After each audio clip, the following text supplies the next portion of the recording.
Aloha, aloha, aloha, aloha, aloha, aloha, aloha. I don't know what the hell you're laughing, bro. Guys, we're back here for the live show here, giving you some interesting things. So let me just tell you what's going to be in the show and I'll present the panel. So guys, we're going to be talking about Messi announced that this is going to be his final World Cup. I disagree that it shouldn't be his final World Cup, but we'll talk about that. His final World Cup, which means that the stakes are even higher, which means that this is his last chance to correct the wrongs of 2014.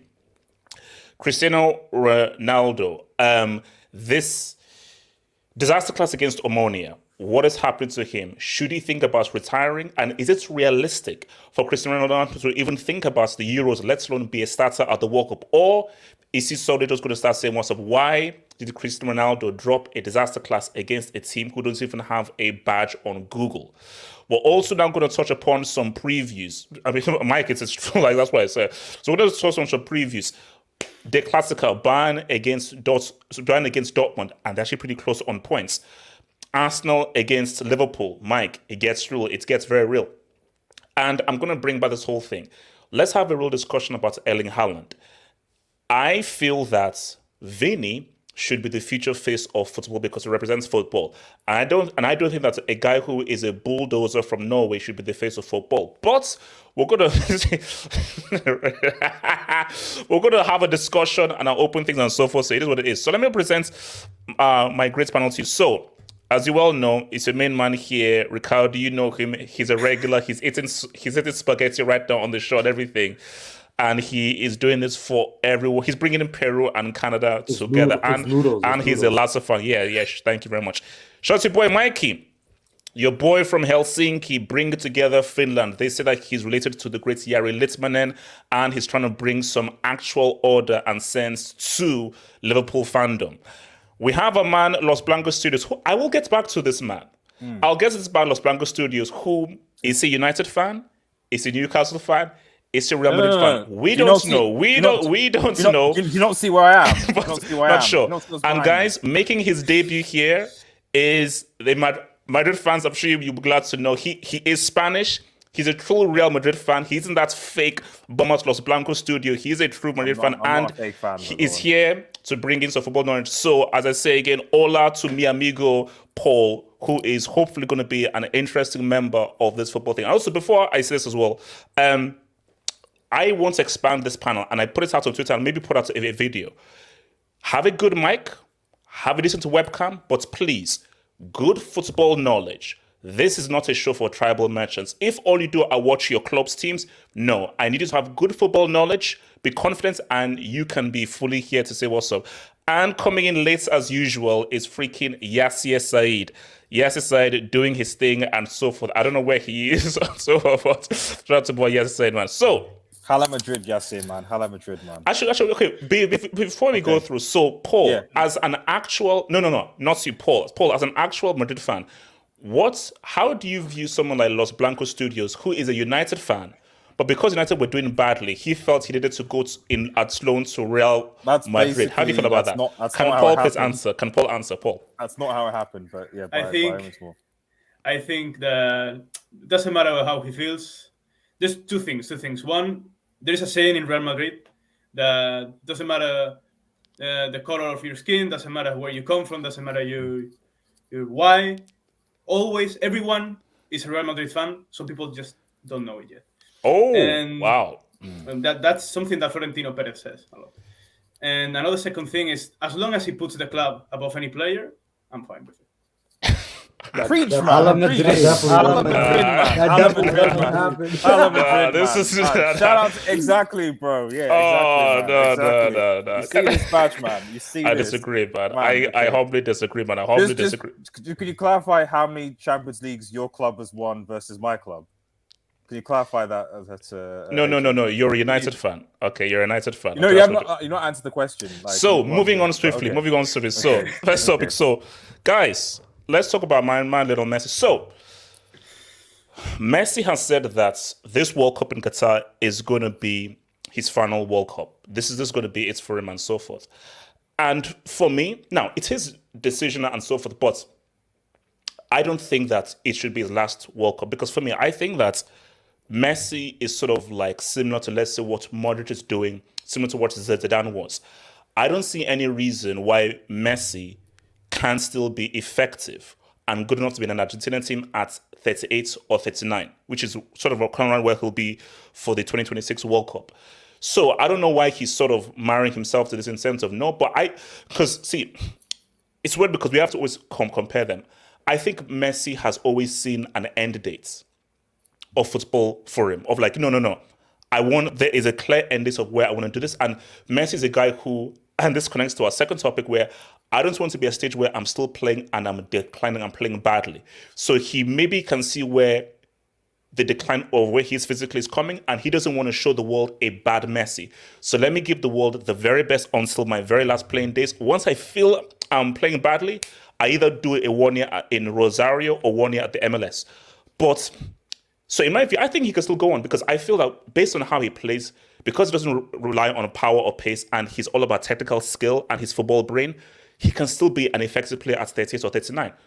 But if this is to be his last World Cup, it puts massive pressure, because he now knows that, so this is it. If this is your last hurrah, this is your last chance to win this.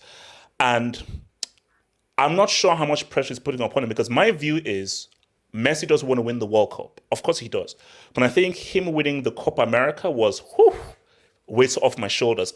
If Argentina didn't win the Copa America, there would be even greater pressure on himself to win it, because not only do I need to win the World Cup, I need to win at least something for Argentina. So I think that there is a little bit of pressure upon him, but I don't think the pressure is as much as it would have been if he didn't win the Copa America. So let me come to Paul, bro. So Paul, do you think that this should be Messi's last World Cup, that you don't see him being effective in 2026 and so forth? Or do you think it's his right decision or so forth? Honestly, it's hard to say. I mean, with people, with players this age, Luka Modric, Lionel Messi, Cristiano Ronaldo, it's incredibly hard to, and I don't know which age did Pirlo or Maldini arrived at. One of them was like at very older. Yeah. So the thing is, for example, you have to see, I think, first, how many injuries has Messi had? Because people that has had less injuries are like, it's almost scientific, basically, if you see the stats, have lasted longer, as long as they wanted to keep playing.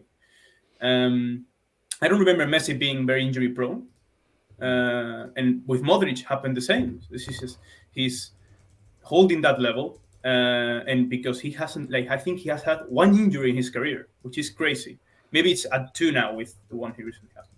So basically, the question, I think Messi, I think he can still, he still has like a couple of years. I think he knows his limitations. I think he's mature, and I think he sees that maybe I could force Argentina to make me play and the next World Cup, but maybe I shouldn't. Maybe I shouldn't. Maybe it's better to live with a good image than to just give out your last breath, and die in the field. Maybe that's something maybe that he's had. But let me just ask you this, because I want to come to Ricardo. So let me paint a scenario. What if they make the final? Messi has an amazing World Cup. He's one of the best players of the World Cup. He scores at the quarters, scores at the semis, and he's super amazing, and he's literally one of the best players of the World Cup. But they lose the final to whoever it is. They lose the final, but he's even still picked as the best player at the World Cup. And he still feels good. Do you? Because I'm not sure whether he would still commit to retiring. I still feel like if do you know what I think would happen? If that happens, I do see Messi being like, okay, I'll retire. Come 2026, similar to what Zidane did. Hey, if you need me, I can come out. Give me a few months, I'll come out to retirement. So do you see him maybe changing his decision if Argentina come close to not winning the World Cup? That's actually a good question with Zidane example. I think that what he should do is, if he drops a masterclass, retire. Doesn't matter if you win. You proved that even in the biggest tournament there is, you just were the best player. Imagine that happens, right?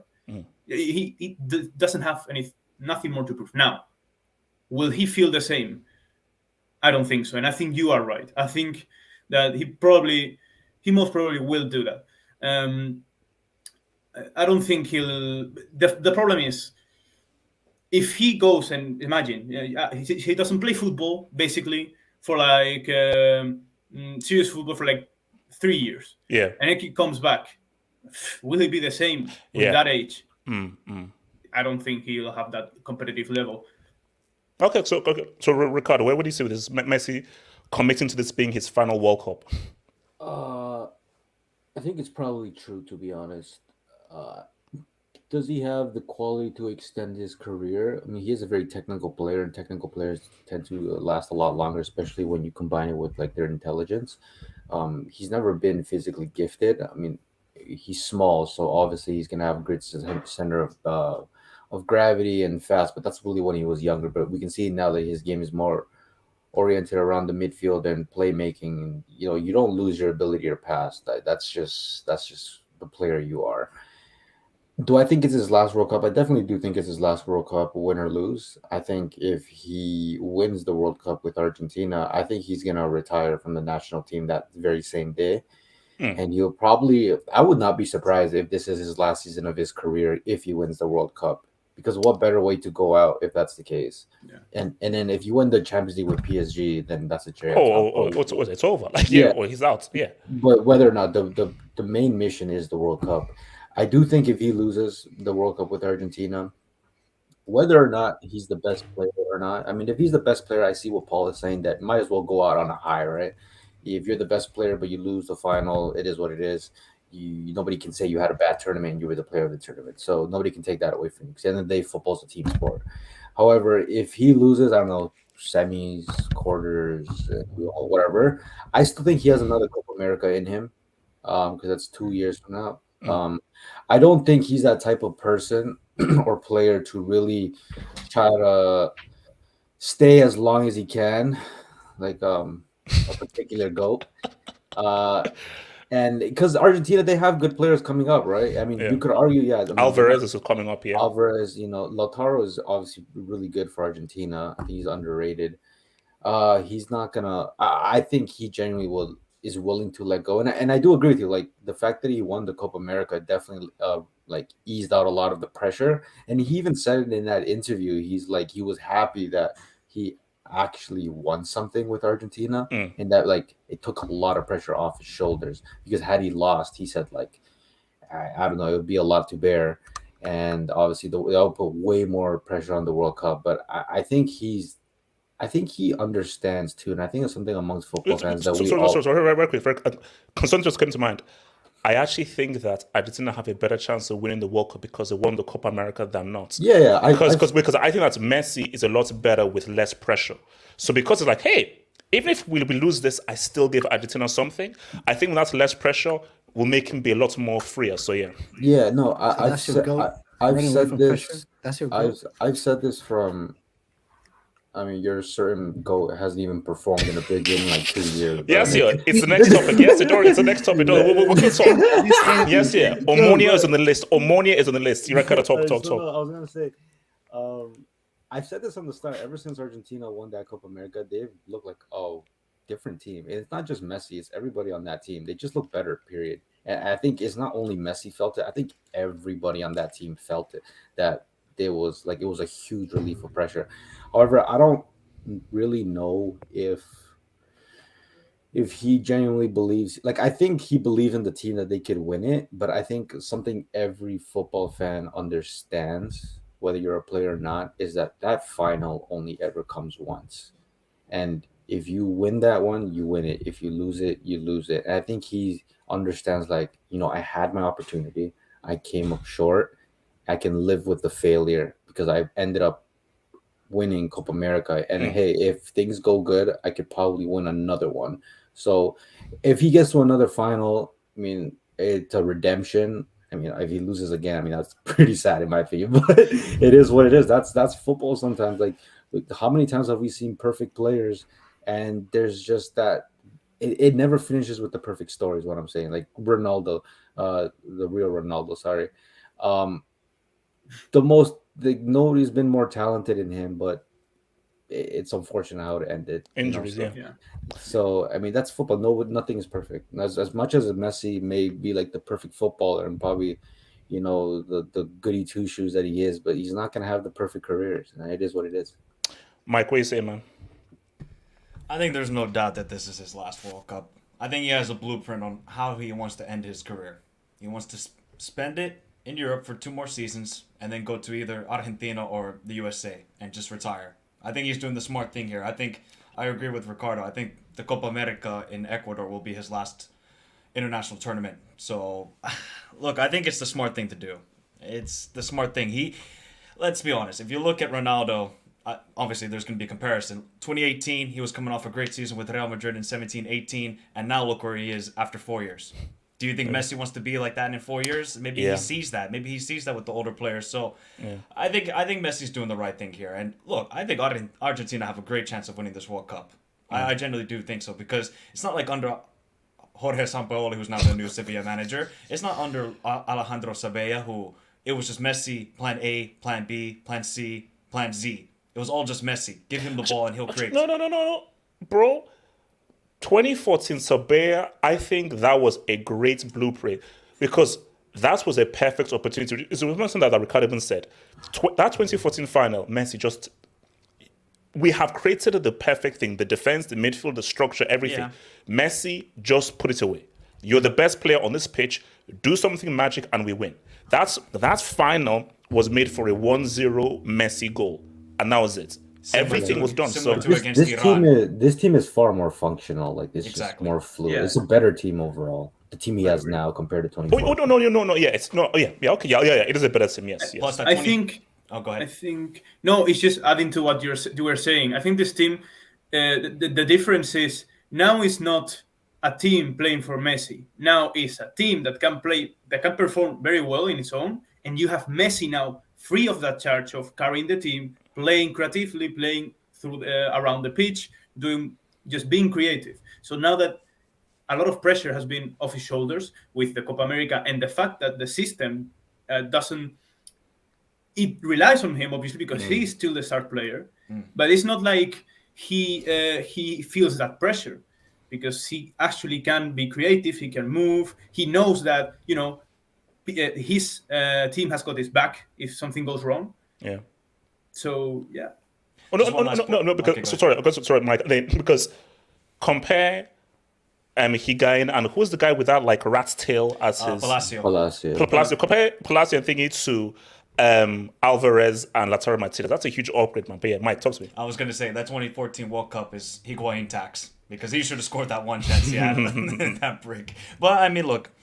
But they had a squad at 2014, man. I like that squad. It was all talent. Yeah. No, it was just Lavesti, Pastore. I mean, Lavesti was my guy. They had some Lavesti decent was players, my but guy. I think this team is much better. I think with guys like Enzo Fernandez, Julian Alvarez, even Otamendi. I mean, Otamendi is somehow not a brick anymore. He's actually a decent Romero at the back as well. Romero at the back as well. You got The Martinez and goal, bodyguard, the Paul. The bodyguard, exactly. The Paul. He is the bodyguard. So I think it's the good thing for Messi. Just Don't forget that midget Martinez. Yeah, there we go. And so, look, I think it's the right thing for Messi. Just end it on a high with Argentina. If you get to a semifinals, I think that's a good thing. And hey, it could be against Brazil, and that would be an epic semifinal. Or Portugal. No, bro, I told you, I'm spraying because Blancos. My World Cup predictor says Portugal, Argentina, World Cup final. HH. We know why you Bro, did that. I'm sorry. It's what's fair. That's the ultimate jinx. Ultimate jinx, this guy. It will be what do you say about? Macedonia against. Oh yeah. Oh no. I was praying for Macedonia, man. Bombs. Blancos, talk to me. Like what's specific? What's specific? So basically, do you think that this should be Messi's last World Cup? That he should fully commit to this, and because of this, do you feel that it's the right decision for him to just commit to this being my last World Cup, or do you think that you can play till 22 to 2026? I don't know. I don't trust this guy because he said it before. Like, you know, I'm gonna retire from the national team. God in heaven. No. After he missed a freaking penalty, and wasn't that the third final they lost in a row? Yes. Okay, right. Okay, so Man, Blancos, you're a hater, man. I'm not a hater. I'm just wondering. He said I quit the national team, and then he came back. You know, so the point I'm trying to make is that when after he was bullied, bro, Blancos, if they're little girls and boys literally crying and say, Messi, please come back and so forth, you should be like, no, screw the kids. Come on. He wasn't bullied. He was like, oh, actually, you know, hang on a minute. Like, I was emotional, given the fact that I think we lost 3 Copa America finals. Argentina was literally on the verge of not qualifying on the World Cup until he came back. Yeah, no, of course. They literally begged for him to come back. So the point is, like, it wasn't like kicking and screaming or anything like that. He came back because he loved his country. Fair enough. The point is that the man can change his mind, you know. So he's saying now, okay, yeah, I'm retiring. Fair enough. But given the circumstances, especially that the 2026 World Cup is being held, USA, Canada, Mexico, you know, so close to home, money, advertisement. I've got no doubt that the organizers would really, really, really want promotion, want Messi to play at that World Cup. Absolutely. So there is going to be a financial incentive to want to get Messi somehow to come to this World. Yeah, even if he's in, like, imagine if he, because I know that he said he wants to play in the MLS at some point. Like, he'll be in the MLS, and those guys will be like, bro, even though you said you retired, now you're playing for LA Galaxy or Inter Miami or whatever. You better go back and sign up for Argentina because we need that. No. But Blancos, you say this, but 2026 could be a very different world. What in 2026, Rashford could be the best player in the world, so we wouldn't need a Lionel Messi. Facts. So, Facts. Okay. Facts. Yeah. Are you? So. Is it in that same world? Are Chelsea called London Cowboys FC? That's called Twitter? That's called Twitter. That's called Twitter. That's called Twitter. Can you pull up Hamza's comment? That's called Twitter. So I don't know what you're on about. That's called Twitter. Because that's the rumor that in 2024 you're going to be renamed from Chelsea FC to London Blue Cowboys or something. That seems to be the the one before that. Oh no! I can't look back. I can't do that. Okay, so you're saying that he'll be back in 22-26. This is all that he'll be back. No, I'm not. I'm just saying that the guy can change his mind. So I don't. When he says it, this is my last. I'm like, yeah, it might be, but like it might not be. So the dude can change his mind, and there's incentive based on where the location is, where he probably might be, i.e. in the MLS, etc., etc. And also, as you guys have said, he was begged by his country to come back. So if he came back that time, why do people think that a couple of years from now that they won't do the same and he'll agree to come back? Well, no difference. Because the difference is, one thing is, oh my gosh, I can't retire never having won anything with Argentina, and he was younger. With this time, it's like, I know you're begging me, but I have at least got that monkey off my back of winning something with Argentina. And bro, I'm old. And as we'll get to our Portuguese friend, I don't want the last memory to be me hitting the post against ammonia acid. He doesn't want that. So Los Blancos, money talks, man. Money talks. Los Blancos, if Argentina and win the World Cup this coming one, do you think he's actually going to play 2026? Yes, that's different. So if he actually wins the World Cup, then yeah, I'd probably say he's done. That's it. That's fine, because there'd be no real pressure for him or even Argentinian squad going into the World Cup against USA. There's nothing. But then if, for example, they, given where they are, they reach a final and they lose and they're so close, then I think that changes everything. So you're thinking, oh, this Argentina team can go somewhere, and you've got Messi involved, so that's I think 4 years though. Okay, wait. Let me go to Yes, talk to me. Yes. Go on. So, Messi, I've said this a long time ago. Messi, in my general opinion, he's not news anymore since he moved to PSG. It's just he's retired. He's enjoying his time at the Uber Eats league. He has his feet up. He's trying to nurture this young egomaniac called Kylian Mbappe. He's trying to nurture him. The World Cup winner at age 19. But he's just an egomaniac at this point. So at this point, he does not listen to no one. So for me, it's like, I mean, Messi retired after this World Cup. Okay, I mean, thank you for everything you've done, but it is what it is. And it's for me, it's like when he won the Copa America. So basically, you want Messi to retire, so it leaves the runway clear for Rashford to rule. No. So the reason why Rashford isn't the best because Messi is blocking his way. Calma. Relax. Calma. Just chill. It's Friday, guys. Crack a cold one, Chill. This is vibes here, okay? Chill. Yeah, vibes. Prosecco, man. So Messi is like, bro, sometimes I hate when players say stuff like this. It's like, bro, man, just play your game. Just show up in the World Cup. And then afterwards, decide what you want to decide. I don't like when players decide something or make a decision or say something before the fact. Because when the World Cup happens, if he doesn't win the World Cup, if he comes back and it's like, why did you even mention it in the first place? So no. But there is now, when he retired the first time, that was really an impulsive decision afterwards. He's saying before the fact that, after this World Cup, this will be my last World Cup and so forth. And the reason why that there is a likelihood for it to happen is that, bro, I wanted to win something with Argentina. I don't think he's like, no, I have to win the World Cup. Winning a World Cup is very difficult. So he's like, bro, I can sleep with my conscience that at least I won something with Argentina.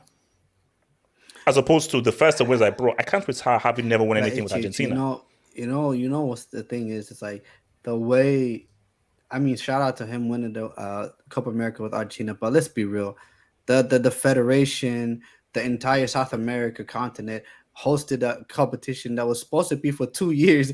They hosted it every single summer till Messi won it. So I mean, shout out to him winning something with Argentina, but the World Cup is the World Cup.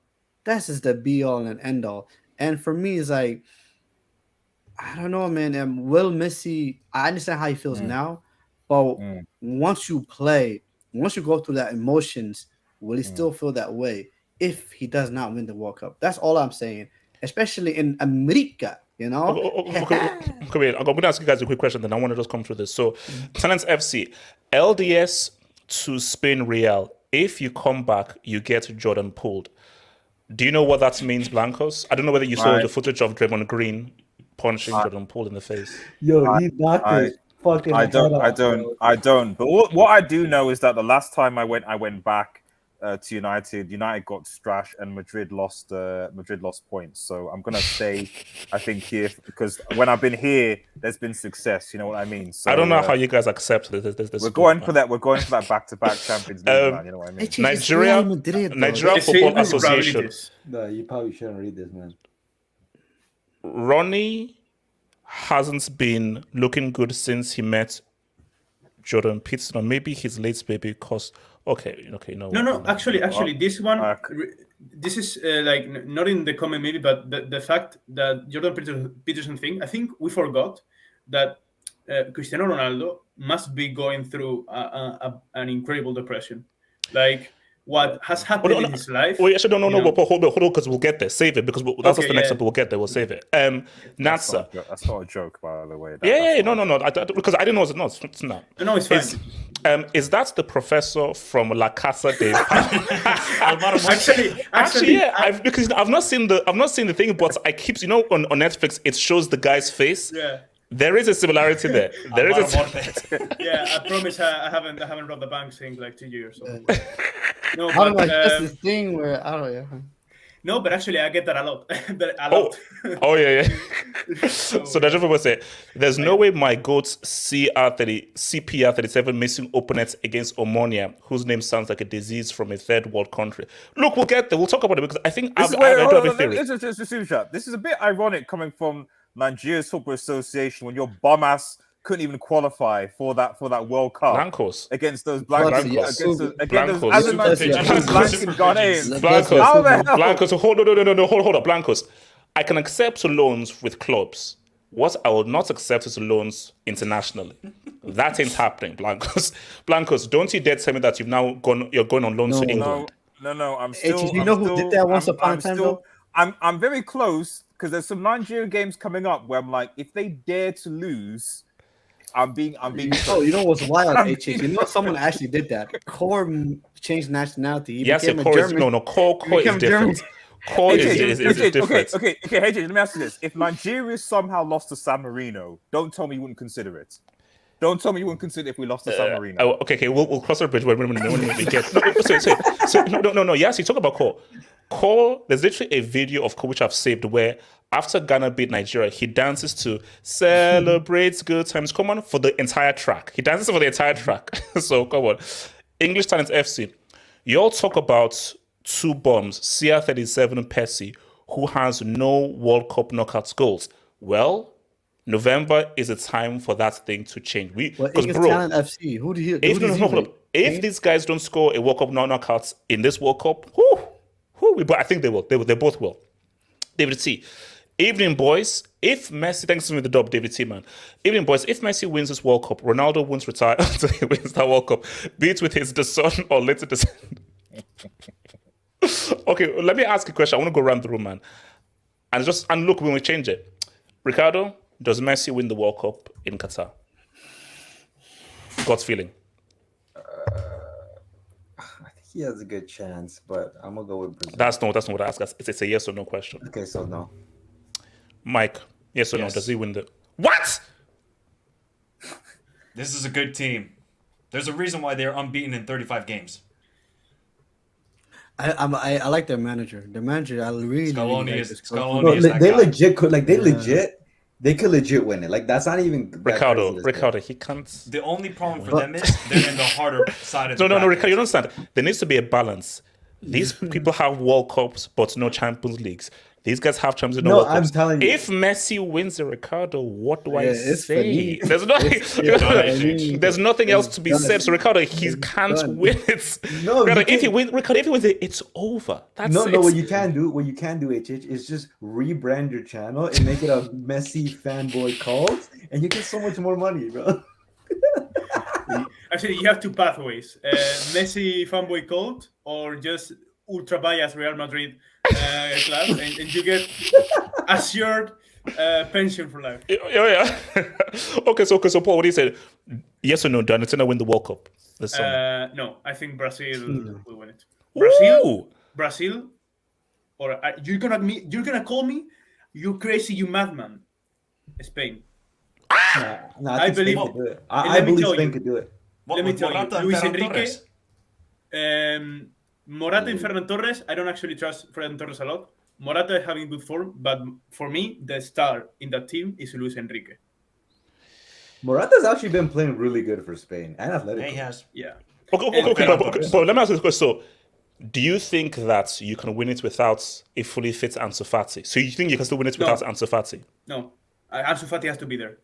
He has to provide the. I think Morata is more obviously. He's a great forward, not maybe a top class, but he does a lot of work defensively. He's he helps the team without the ball. He's very incredible player, but I think he lacks that goal instinct. Although he scores, Ansu Fati has that. Ansu Fati has that instinct of What about ball. Nico Williams? That's a wager. It could be great. It could go very well and be the next Sometimes star. maybe good, sometimes maybe But it's you don't really know. Ansu Fati, I think, has proven a little bit more. The problem is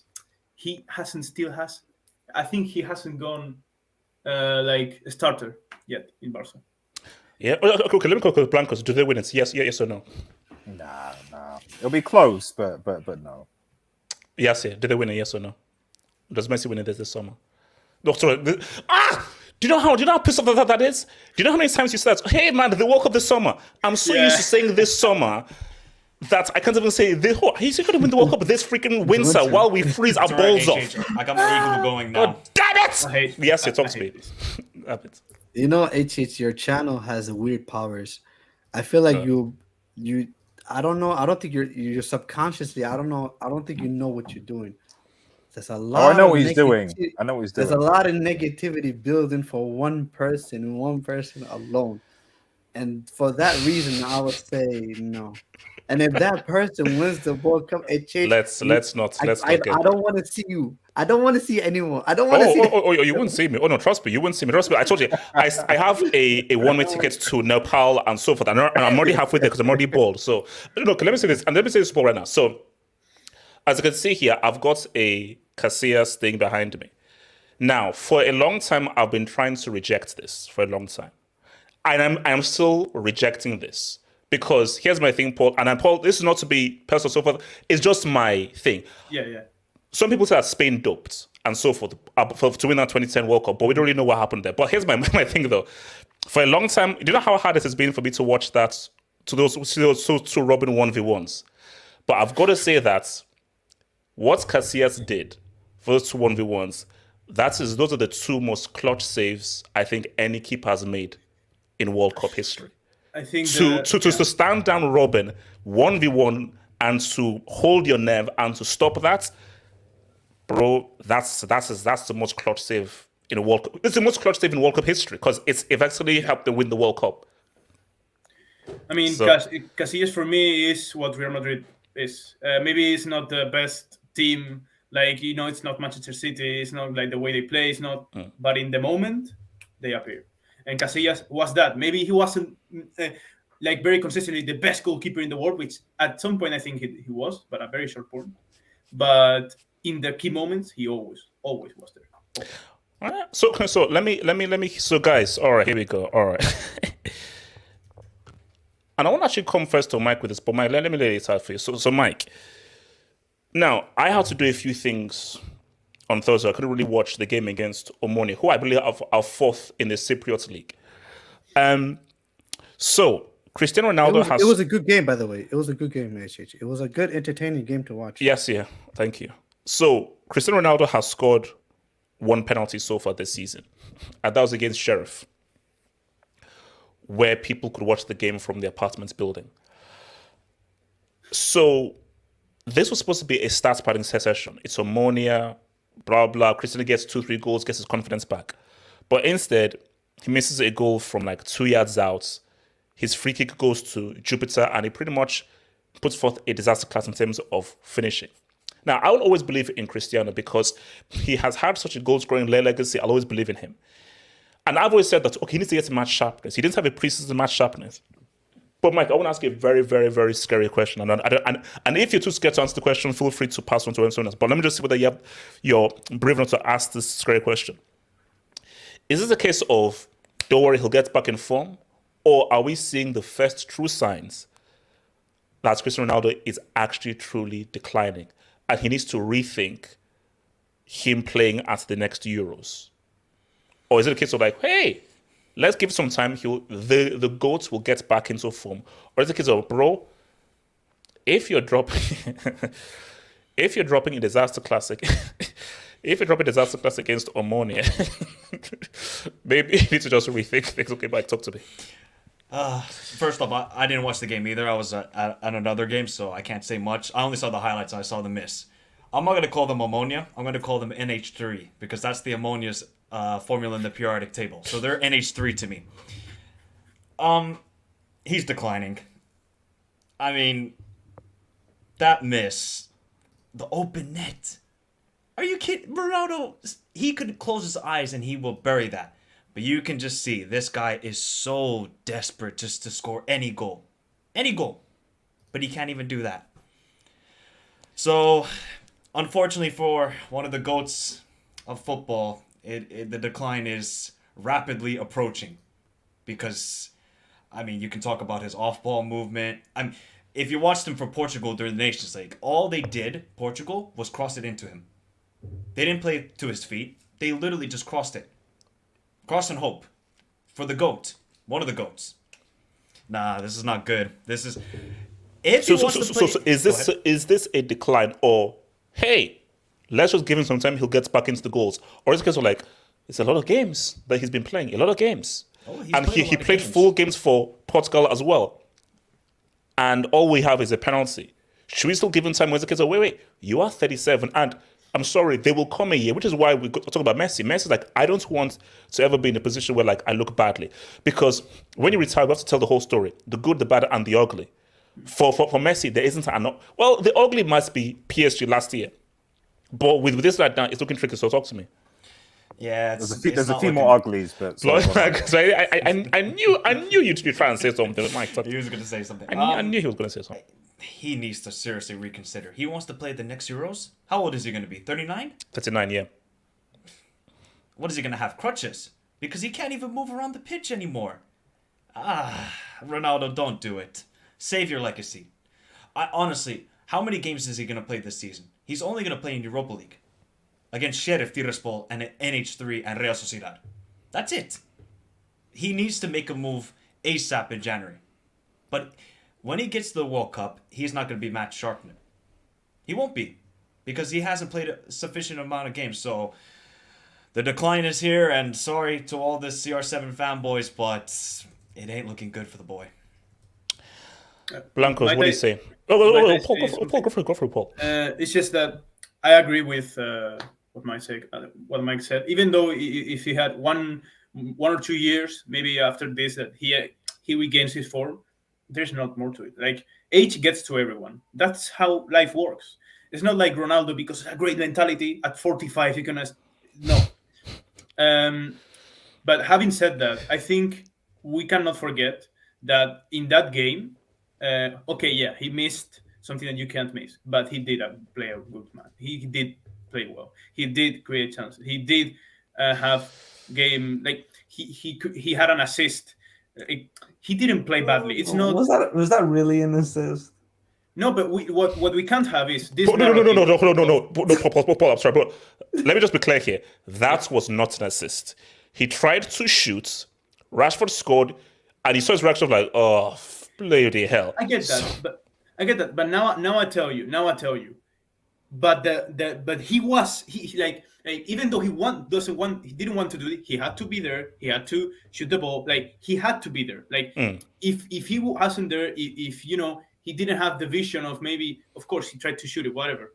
But he was in a position of an advantage. Like, there's still, this is like I think you still have to be there. And I don't think Ronaldo played that bad of a game. Obviously, he could have been much better. Having said that, I know we can't have this and I will stop talking now. But we can't have this this narrative of no, because he doesn't score more goals, is he finished?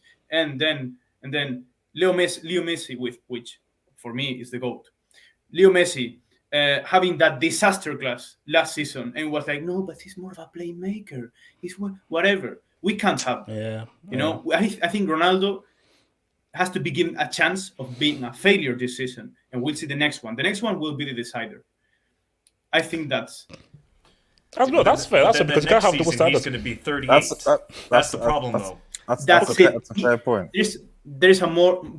He has more disadvantages than Messi, obviously, exactly, because of his age. But Blanco, talk to me.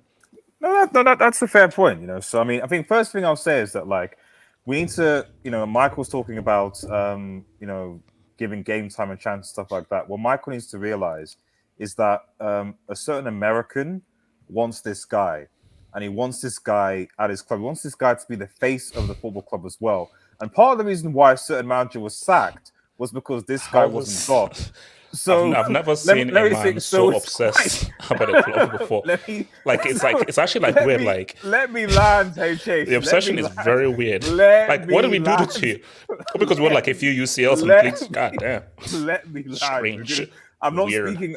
I'm not speaking any falsities as far as it can be verified by athletic and interviews. That a certain American owner wants CR7 in the club, and I won't be surprised because Ten Hag has already said that Ronaldo could potentially leave in January. I won't be surprised if a certain man went for Ronaldo in January. That is very possible. And in which case, that answers Mike's question in terms of game time. I think you get a lot more game time at that club, which I suspect will go on to win the Premier League CL, that type of thing. So just bear that in mind. As far as Ronaldo's form goes, like, yeah, he's at 37 years old. He is old. I don't think anyone doubts his age. And he's having bad form. Of course, he didn't have a good preseason. You got to obviously take into account, the circumstances around for the preseason. Obviously, as the previous super chat mentioned, there's this stuff going on in his personal life that has affected. And at least one of the things that I respect about Ronaldo is that he is to a certain extent, like he is a professional. He doesn't allow that type of stuff to try to. Yeah. So it is an interesting thing as to whether with something like that, so whether because it was twins, wasn't it? I think that was lost hope, wasn't it? But no, but his first game back, didn't he score like a goal when his first game back after it happened? It was against the Arsenal. Yeah, didn't he score? Was this last season? Last season, yeah. Like after the miscarriage and so forth, didn't he score? Yeah, he scored a brace against Arsenal. I can't remember. I think so. Remember. Yeah. He got 2 goals. He scored a winning penalty. Yeah. And then he scored a penalty, then a header. Yeah. At the end. So at the end of the day, like it's like we don't like part of one of the reasons why he didn't even go on prison was there were personal issues. I don't know because there's a lot of stuff in the media. There might have been some truth to it. I think there's a lot of stuff in the media over the summer where there wasn't truth, and there was just a lot of media outlets that were just happy, that were just constantly wanting to get on the Ronaldo bandwagon. That's what I always say. Whatever you say about Ronaldo, he generates clicks, he generates likes, he generates revenue, and people just like to constantly talk about the dude, even if the stuff is falsehood because they want that press and attention, etc. I admire the dude for still wanting to play at the highest, even though he thinks that he can't. Personally, I actually think that he could still work in his Portuguese team. I think the biggest flaw of the Portuguese team is the freaking coach. Yeah, so he's trash. He's trash. He's garbage. Even when Ronaldo was at his prime, he was still garbage. You know what I mean? Portugal, you mean? Yeah, the Portuguese manager. He's just garbage. So I think that Portuguese team could do something. I generally just think they can. I just think their manager is garbage and has been. I don't know why they stick with him, but it is what it is. But yeah, I think that obviously with the Ten Hag situation at my parent club, Manchester United, that I don't know why you're laughing, HH. Anyway, that when Martial is fit and Rashford's fit, he's secondary to his players, so he is coming from the bench. He's Blancos, you're gonna bench the GOAT. He's 37, but he's 37 though. Like I think, for example, that Ibrahimovic is more talented than Giroud. But he's 39 now? How old is Zlatan now? Zlatan's 39 or 40? 40. I think he must be 40. Like 40, exactly. Like Zlatan is more talented than Giroud, but you've got to bench him because he's obviously older. He's obviously not as fast. It makes sense. If you want to press, you want to do your thing, you're going to do that. So there is an element where Ramon does have to accept that. But I don't necessarily think that means that he's totally finished, he's useless, his weapons, etc. I think that possibly like a lot of players, he's just in bad form. And it's possible that he can come out of the form. It's just sometimes, especially with strikers, all it takes is that one goal and you can and that confidence comes back. And I generally think that like if he does score that goal and a good goal at that, you actually might see at least a better Ronaldo for the rest of the season. It is what it is. Wait, sorry. Before I come to Ricardo, I think yes, his mic is not there. See, these are the comments that really I first find weird. So, Real Madrid fans saying Messi is the GOAT. Did he really say that as a Madrid fan? See, and my thing is that, and this is why I'm so glad that Paul came here, because what I see fine is that if you're a Real Madrid fan, you're not allowed to say that Messi is better than Ronaldo. If you're a Barcelona fan, you're not allowed to say that Ronaldo is better than Messi. It's like you can still support your club, but still take a step back and be like, let's make an objective truth. I want Barca to lose. I want Barca to lose. Like for me, my rivalry is not about any player. It's against Barca or against PSG. I don't look, or maybe against Mbappe after what he did. But Messi, I hate. Look. It's not like I hate it, but obviously I wanted Messi to lose everything when he was at Barca. Then after some time has passed, you have to outside this.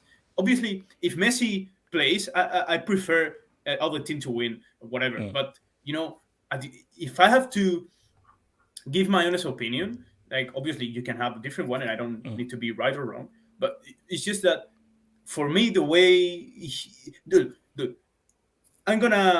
is going to be just say it. No one can do it. No one can do what Messi does. No one. Now, Cristiano, no one is going to be able to be a more professional player than him. No one is going to be able to be have a better mentality than him, a better physique than him for so many years. No one is going to reach. No one. But it's just that what Ronaldo does, there are other profiles that do it. And we are seeing that with Haaland. Man. No, it's true. No. But also, another key point here is this. Maybe I was in the Matrix, but wasn't there a certain player who played for Barcelona in the Bernabeu where the Madrid fans got up and applauded him? More than one. Actually, more than one. No, sorry. Yeah, Ronaldinho. Yes. Ronaldinho was applauded. No, more Yeah, players. thank you. I was going to say, maybe prime Ronaldinho could do some stuff. I'll just put that. Ronaldinho left the Bernabeu being applauded by all the state. So no. Okay, so sorry. Let's go back. So yes, Cristiano Ronaldo. Why is your GOAT dropping disaster classes? Let me just say quickly before I go into that. Let me just say it's law. It's the law of the land. No, it's not. Messi, Barcelona. If you're a Barcelona fan, you ride with Messi. If you're a Real Madrid fan, you ride with. It's not a law. It's not a law. Yes, it's not a no. It's your law. It's not a law. If I'm a Madrid fan, I go with Real Madrid. And if I don't look, I obviously love Cristiano. He gave us a lot of happy moments. He's they're not along real Di Real Stefano. Madrid fans. He's along Di Stefano, the most important player in the history of Real Madrid. But being objective. That's the key word, objective. and that's the key thing. No, as I said again, I have no time for tribal matches because there's a time to be tribal, there's a time to what is the objective truth? Of course, Messi is the most talented right now. There's no arguments, bro. Yes, they stick to the topic. Talk about this guy's Drogba is the greatest striker of all time. No. Yes, what I've always said is that Thierry Henry was a much better footballer than Drogba, and overall a better striker and player than Drogba. Yeah. Drogba was more clutch. But I'm never going to say Drogba is a better player than Henry. Are you crazy? Hell no. Henry was playing amazing. Okay. So Cristiano Ronaldo. I don't know, man. It might just maybe it's as simple as age. Maybe age has caught up to him. I don't know. It could be. Maybe it's hard to explain what we're seeing right now with Cristiano Ronaldo. Like yesterday, even I love Cristiano Ronaldo. Even I felt bad and at times laughed because he was that bad. Like I was laughing because like the thing with Ronaldo is just a small point. Just going on, and it's just a question. Do you think that a 34, 35 Ronaldo would only score 6 goals in Liga? No, he will destroy Lyon, but that's that. Okay, that, fine. Okay, yes. But that, Sorry, but go on. It's, Go on. No, just continue speaking. I just want to Blankos, I just want to bring you this can't, Blankos, I know you too well now. You can't come and make it so. Oh, sorry, just go on. You can't just Yes, ignore what those guys said. No, a 34-year-old Yasser Ronaldo go was on. winning Champions League, but then he it was is what it winning is. what a three-peat right? Wasn't that the third one It at is 34? what it is. That's Yasser, crazy. it is what it But- is. Sorry, go on. But no. Yesterday, I mean, it's different because one thing is like, as even with the older you get, okay, your movement gets slower, your reaction gets slower, but then that also gives you opportunity to slow down yourself, like and stay calm. And yesterday he was rushing it, like it was clearly obvious that when he was getting those opportunities, like that tap in goal that he should have scored, he rushed it. And that's crazy coming from like a player like Cristiano Ronaldo, who is the best goal scorer of all time. But you know why he's rushing it though? Because of the pressure he feels to perform. And I think that the issue with Cristiano are his fans. They're a problem because he feels the pressure that always have to perform, I always have to keep this up, and I always have to keep up with these high levels and so forth. So it's that pressure. So I blame his fans. No. It's That's not his. And fans, every that's game, on him. and every game it gets worse because every game he doesn't score. yeah. It's under pressure. There we go. You know what is? No, It's but like, that pressure isn't on his. Sorry, go on, Yasser. I was interrupting you. No, Go on. and because it got to a point where the entire team was trying to make sure he scored the goal. At that point, and I said this. I said this. I was watching a stream, and I said this to the person that was hosting the stream. I said, I really don't like the idea of Cristiano Ronaldo starting games if he's not good enough. Don't give him pity starts. I don't agree with that. The fact that you're pitying him, because it's Cristiano Ronaldo, he has to play the Europa League. I don't agree with that. Either you play him if he's good enough, or you use him as impact sub. It's that simple, HH. And I feel like it's better, and also it's better for him. So because what we saw yesterday, it does not do any good for anyone. It does not do any good for United, and it does not do any good for Cristiano Ronaldo. I just don't see what anyone gains from that. For me, I would have started Martial yesterday, and if he's not doing well, then bring on Cristiano Ronaldo. And when Cristiano Ronaldo has an impact, it could be about the Ronaldo show. Like, I feel like sometimes we had to be smart the way we're dealing with Cristiano Ronaldo, and I don't think we are, because starting him only in the Europa League games, and for him to be performing like this in the Europa League games, I mean, this is the Europa League, like you just mentioned, the Sheriff team where the guys were watching in their own homes. Yeah. They were in the balconies. So like, I don't think. But Matthew, what is Ten Hag supposed to do? As embarrassing it may seem, the front three works of whether it's Martial, Rashford, Sancho, it works. It's been effective, and if you're finding it hard to score against Sheriff or score against Omonia, what arguments do you have to now start in a Premier League game? I feel like no. What I'm saying is he shouldn't be starting regardless. That's what I'm saying. Oh, so he shouldn't even be starting in the Europa League games? No, I don't think so. HH. No. Yes, he needs. No, and then the reason why I say that is because like I said, it doesn't benefit us and it doesn't benefit him to play in these games. That's all I'm saying. Yes, you're wrong because if we're going to speak objectively, like at the end of the day, he is still part of the squad, and the unfortunate problem with like Martial and Rashford is that those guys pick up injuries like no tomorrow. I have no doubt that Martial and Rashford are going to pick up an injury in the next 2 or 3 weeks. Ronaldo, whatever you say about him, he is arguably our fittest. I understand what you're saying. No, 100%. I understand what you're saying. Let me just finish. United fans are going through it. If it wasn't for the Queen Lizzie thing and stuff like that and the break, Manchester United actually would have had games. They would have played against City. They would have played against Crystal Palace. And on those games, Martial and Rashford weren't fit, so Ronaldo would have had to play. So even though I agree with you in that Ronaldo shouldn't start if he's not fit, at the end of the day, much like with Lindelof and other players, you have to play your squad players to at least keep them fit, because at some point they will be called upon and they'll be used. And at the end of the day, You can't rely on the fitness of Martial, Rashford. No. Maguire, He has all to these play. other That's sort of that's players. true. That's the whole That's point true, of his squad, bro. But I that's think true. there is But a here's the- solution in between. Yeah. I mean, you can start Martial 60 minutes, and now Yes. Cristiano full of energy, Exactly. like with the other team more worn down, less physical. He can enter. Exactly. And he can actually score. Yeah. Because he's above energy on energy But- levels. It's. But the you can thing rest is, Martial. it's like the thing is because I feel like I understand exactly what RDS is saying. RDS, you are spot on, but we also gotta look at the reality of Manchester United. HH, I don't know if you watched the game, but Manchester United, bro, we got away with it. It wasn't until we brought on Rashford and Martial that we actually ended up looking like we're gonna score goals. Yeah, so you know that they are fourth And- in the Cypriot League. But that's my point, and this is Yes, what did you hear what I Eric said? Ten Hag I said that they are fourth but in the HH Cypriot League. But then here's the They were thing, founded like in Eric Ten- 1948, but then here's Can- the thing, Go on. and Eric Ten Hag sees this, post-World and War I II. can almost guarantee you, HH, that Eric Ten Hag is looking at that Joseph like, listen, man, Bicontact. I need to manage Martial, Rashford. I don't think Ronaldo starts any more games, HH. I don't think he start from here on out. I'll be shocked if Ronaldo starts any Europa League games. I'll be shocked, HH.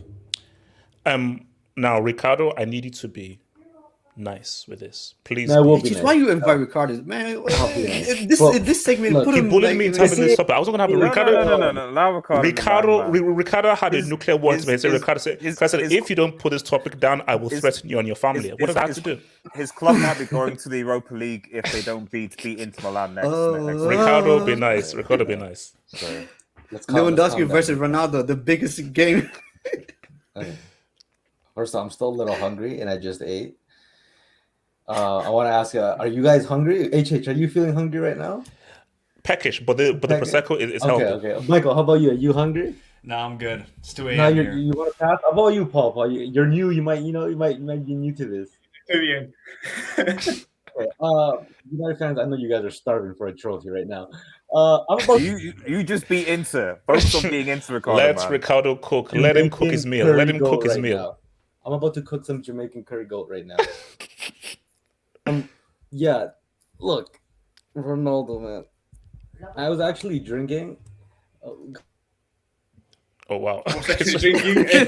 Alcohol. Yeah, not drinking at the Sorry. Wait, why is Ronaldo? Sorry, in the I'm back. Barcelona? I'm sorry. Okay, it's back. Look, I was actually drinking yesterday. Well, yeah, what was you sipping on? I was. It was Crown Royale on the rock. So it's something smooth. Then I had tequila later. But anyways, I was thinking. I'm like, you know what? My guy had a therapy session with Jordan Peterson, right? Yeah, he And I'm did, like, he did. He must be going through I something. He didn't must know be this. going through some shit. That's the thing. I could sit here and just troll the living hell out of it, but at the end of the day, Ronaldo's human. He's Yes. human. He's like everybody else. He's a superhuman. He lost a child. Do I think that has somewhat of an effect of what's Sure. going on right now? Surely. I genuinely believe it probably does. I mean, it's all fun and games. Yeah, he's trash, whatever. But look, at the end of the day, these guys are human. I know Paul's gonna remember this too. Do you remember when Ronaldo and his ex-girlfriend Irina broke up, and then he went like a few months, like bad performances? Yeah. My man was playing heartbroken. Yeah. My guy's heartbroken right now. And that's a girlfriend. Imagine a son. Exactly. Yeah. No, Twins, Look, actually. But yeah, At Yeah. his age, by the way, at his age, it's not like he's young. Yeah. No, the time is ending. Yeah, and fortunately for him, for his family actually, one of his twins he survived. Only lost one of them, which was the baby boy that he lost. Do I think it has an effect on what's going on? I definitely do. Right, I definitely do. Should that completely excuse him from his performances? I mean, but we're talking about the great Cristiano Ronaldo. Like, there's no way you can be like 10, 11 games into the season and have only one penalty goal, and that's it. Like, now, mind you, last year, the criticisms or the validation for Ronaldo was, oh, well, he scores goals. So, I mean, that wins you games, right? So that justifies his place on the team. What I'm seeing a lot from United fans is that, well, he can't even give you goals. So what else is he giving you? So why is he on the field? And we've seen it with Portugal. Like the last Portugal game, man, that was quite embarrassing. There was a lot of criticism after Ronaldo's head. I've seen a lot of Portuguese people saying that we still want this guy on the team, but not if he's going to be playing every single game. So there's clearly a sign of he can be detrimental. And I think for Manchester United fans, they're starting to see it like it's this weird thing. It's like we respect you, we love you, thank you, but you're starting to become a detriment. And it's just it's not easy. You're not just gonna throw him in the bench now. Ten Hag, by all means, he has somewhat done. I don't even know if it's a good job because he's made the situation a lot weirder. But there's like, do I think he's finished? Like I say, saying finished is a harsh word. It's a yeah. It's very finite to say. Do finished. I think it was? It is a steep decline. Just say decline. Yeah, decline. but I mean, it's a pretty steep decline because even if I was to think based on how he performed last season, even though I thought it was rather inconsistent, he still scored goals, which is what he does. He hasn't done that at all this season, and we're in October. We have like 1 month, actually like 1 month and a half left till the World Cup, and he hasn't performed at all. And it's to the point where you can't even criticize Ten Hag for dropping him and not playing him. And the fact that he's going to Cyprus and he's struggling to score against a lung infection known as pneumonia, it's peak right now. Like no, it's peak. I mean, it's a new low. No, it's a new It's low. his worst season. It's his worst season ever. For sure. But like my That's thing is the fact that his quote unquote worst season is coming to him at the age of 37. I know his fans, his cheerleaders, his fangirls, his sister, they think this guy doesn't age. Like he's ageless. He's the only human to ever beat Father Time, and he has a body of a 25-year-old. Like, I'm sorry, Father Time always wins, and we're seeing the case here that he's getting there. Like, to be fair, like when you compare him to other players, like like Paul did, like with Messi, I don't even think that's a fair comparison because Messi's game has never been based on his athletic, as a lot of Ronaldo's young career was. Ronaldo's better, man. Oh, sure. I mean, yeah, sure. For the sake of the conversation, Ronaldo's definitely better. Ronaldo's better. But we're seeing like this. What happens when guys aren't the most technical players? They can't stay on the game the longest time. It is what it is. Oh no, because like actually, That's true. No, because that was the point I was making about Messi doesn't have. If Messi wants, he can easily make the other World Cup because if you're a particular kind of a player, you know how to age your game, which is what Modric did. Because he's technical and much more of a thinking player that relies on his technical abilities rather than pace of power, you can age your game. If you're reliant on your physicalities, you can't age your game. This is why I'm worried about. So go on. It's what Messi that is what Messi did. It's like let's remember the first years of Messi. Which were his goals?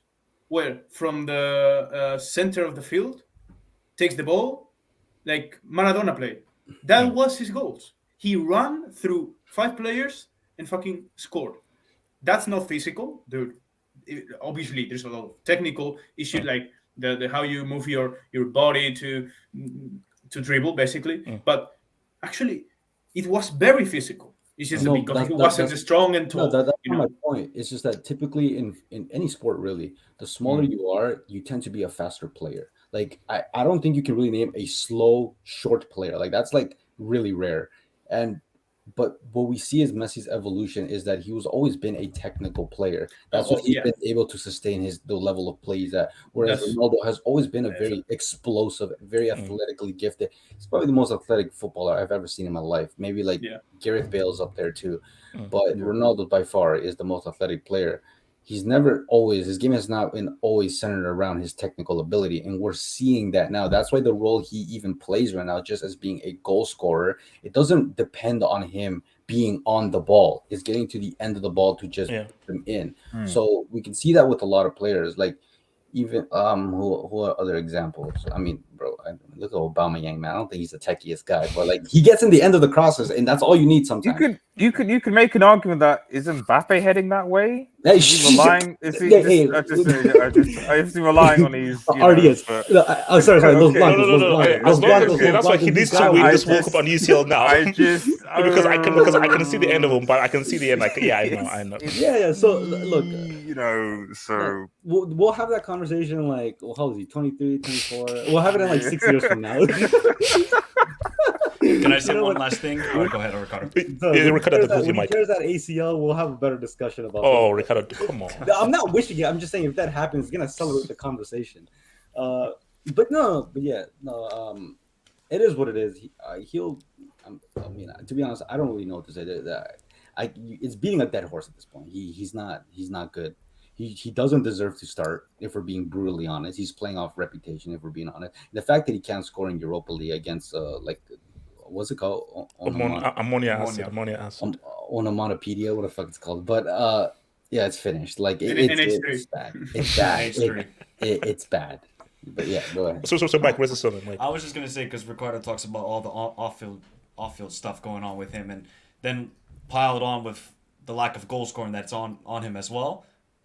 He must be under so much stress, just that he puts on himself, because CR7, the brand, as we always talk about brand, it's about goals. And when that doesn't happen, you can just see the stress he's under. So that's just the point. And I think for me, it's an unfair burden to put on any manager, whether it be Ten Hag or Santos, of like he needs to play because he's Cristiano Ronaldo and so forth. Like, no, the team has to come before. Yeah, but that's on Ten Hag. Ten Hag did say previously that he wanted Ronaldo to stay at the club. No, so, but I'm not what saying else is he going to say, play. RDS? But he has to say that. He has to say that. Exactly. He has to say it in front of the press. He has to. Yeah. But did he? No, I don't know. Did he want? It was at least from what Fabrizio Romano said that he stated that Ten Hag wanted Cristiano. So I presume that's more so because they weren't. The United board didn't want to go out and get another striker than necessarily him per se. Because if Ronaldo did leave, like I saw to Yassir, we already know that Martial and Rashford are injury prone, and then and then Ten Hag is left with who playing what? Fernandes as a number 9, Alanga, Garnacho or something. He doesn't have any forwards. So I just think that Ten Hag sees Ronaldo as a squad player until he at the very least gets a replacement number 9, whether that's Gakpo or whatever in January, etc. And then Todd Bowley can get him to play for Chelsea. And that's how that's now. One last thing. One last thing. I didn't know the backup goalkeeper for Omonia is actually Francis Ozo, the Super Pigeons goalkeeper. I didn't know that. Oh, wow. And he's not even the starter for Omonia. He's the backup goalkeeper, by the way. So, Mike, Mike, okay, Mike, I'll say this one last time. Until January 1st, 2023, I don't want you to mention anything about those losers who wear green, white, and green. Please, thank you. Let me say this. So, David C says, Inaki Williams has declared for Ghana. Oh, yeah, I know. I think Nico Williams is still with Spain. We were talking about Nico Williams, Yeah. Jay Jokin. What if Timo Werner wins the World Cup? That's never happening. That's never happening. Like, that's literally an impossibility. That's never happening. No. QCA, thank you for the double QCA. Messi will retire sooner than people think. I think this will be his last tournament. For club, gone after 18 months. A long time ago. Does how you go out affect your legacy? You see, for me, it does. For most people, it doesn't. For me, it does. For me, I think that's... You see, most people, when anyone retires, they just look at the good bits. I'm the relative like, no, I've got to tell the full story. The good, the bad, and the ugly. So, like when Aguero retired, I was like, oh, you had your good bits, but you also UCL flop. When Buffon retires, you will go down as one of the best goalkeepers, but Neuer has a stronger argument because Buffon, your tail end of your legacy has been trash. And I can't just ignore a section of your legacy. I've got to tell the full story. So I think that if Messi was to retire after this World Cup, and let's say he does at the World Cup, all you'd have was just that blip when he played for PSG for 1 year. That was it. My only argument against your logic, HH, is that can you make the same argument for the fact that R9 didn't win a Champions League? But was there ever a point where he was trash and crap as a player? That's my thing. Because the thing about this league is that how you go out. Buffon, you're going out looking like a punk right now. So when you eventually retire, I have to talk about that game against United. I've got to talk about how the terrible mistakes you make. Casillas, when he went to FC Porto, so we have to look at your talent. So it is very important to know how you go away. But here's my thing: that I think most people will always look at the good. I won't. I look at the good, but you could argue Ronaldo his time at AC Milan R9. Okay, see, now this is see, David. You know, I've got to start booking dubs. I've got to start. See, this is a red card. Pulisic, Goatford, greater than Mbappe. Yes, did you see where you now started, man? Well, actually, this season, Mbappe is pretty. I mean, obviously, the last season Mbappe was incredible, like the season he had. But this season is not very sharp. Oh no, but Paul, you know what it is? You know, mucho dinero. Mucho dinero, so much freaking money. Like Power. if a guy's earning $1 million a week, of course I'm going to be greedy. I'm not past, you know. I don't think it's so much money. The money you earn, in part it is, but I think it's the power he has. Because now, like, how can Mbappe be more powerful in PSG than Messi and Neymar? Well, by the way, no player should have any power in any club. No. Period. Doesn't matter if you're Maradona, Cristiano Ronaldo, Benzema, Messi. Doesn't matter. Like, no club should prostitute for a player. But you see, you have to understand, PSG is older than most people's parents. Facts. PSG is a very young club. So they don't understand the dimensions of the club. No, and many PSG fans will accept that. Oh no, Mbappe is bigger than them. PSG. Are you older than PSG? It's only 1970, by the way. Screw you, man. RR7. He's saving himself for the World Cup. That's what matters. So RR7 is a Cristiano Ronaldo fan. So, what would it take for you to put Ronaldo or Goatford jersey in the rafters behind you? A Rashford jersey is never entering the rafters. When Cristiano retires, are we ever gonna have like some sort of fundraiser? Then maybe we can put a Rashford jersey in the. No, it's not. No, Rashford is never getting the rafters. Mason Mount jersey. Okay, what can I do? Mason Mount jersey. Mount, are you mad? No. Dajo, Pogba's Pogba's brother told me he spotted a bald man with shades sacrificing a bull in Todby's name. Chelsea are about to be cooking #desperate. All right. Dajo, what are you up to? Dad, we need video evidence of this, man. Wing, Gedmola is the GOAT. There's no debate. His CV. I'm going to come back because when we get to the Haaland conversation, I want to come back to Gedmola. I want to come back to Gedmola on this. I want to come back to this. David T could hear all of his. Somebody's got to put some oil on that hit, man. Ricardo, come on, don't do that. David C again. Can I go for it. Yes, sir. Because I saw a comment, but I think it's important that that was like, oh my God, how can this guy say that Cristiano Ronaldo wasn't? Because I said that for me, Di Stefano and Cristiano Ronaldo, Cristiano was the second most important player, bro. If you think that Messi is more important than Cruyff in Barca, if you think that. Actually, that could be more debatable, but I don't think so, actually, because thanks to Cruyff, probably Messi is what it is today in that system. If you think that Di Stefano was less important than Cristiano, you don't know ball. I'm sorry. It's just history. It's just, obviously, we lift these players, and when Cristiano retires, Ricardo will be crying, probably, even though he won't admit it. Well, who could Cristiano? You will. Oh, I might end my life. No, there's no point of living without the goal.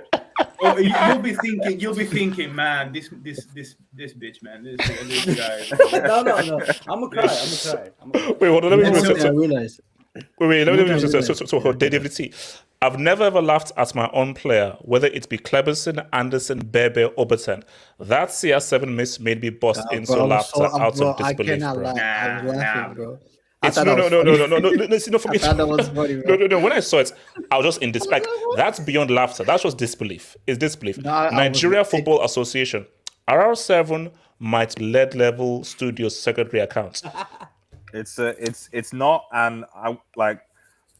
Can you guys at least qualify for World Cup? That's all I'm saying. Can you guys? English qualify for World Cup?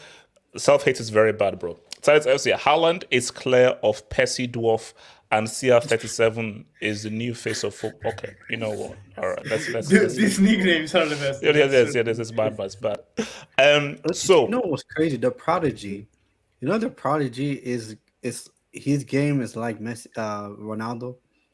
You know he mirrors his game after. Yeah, No, see, no, we no, no, can't no, have no, he that doesn't. conversation No, he yet. We doesn't. can't have the conversation yet about pace and power Mbappe just yet. He's a Okay? Cristiano That's Ronaldo. what I'm saying, like- allow him some time.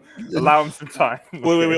Okay. So guys, let's now. So So this is going to be very brief because I want to get to another. So this is very brief. So all I want to hear is just what you think is going to happen. Very brief talk on this.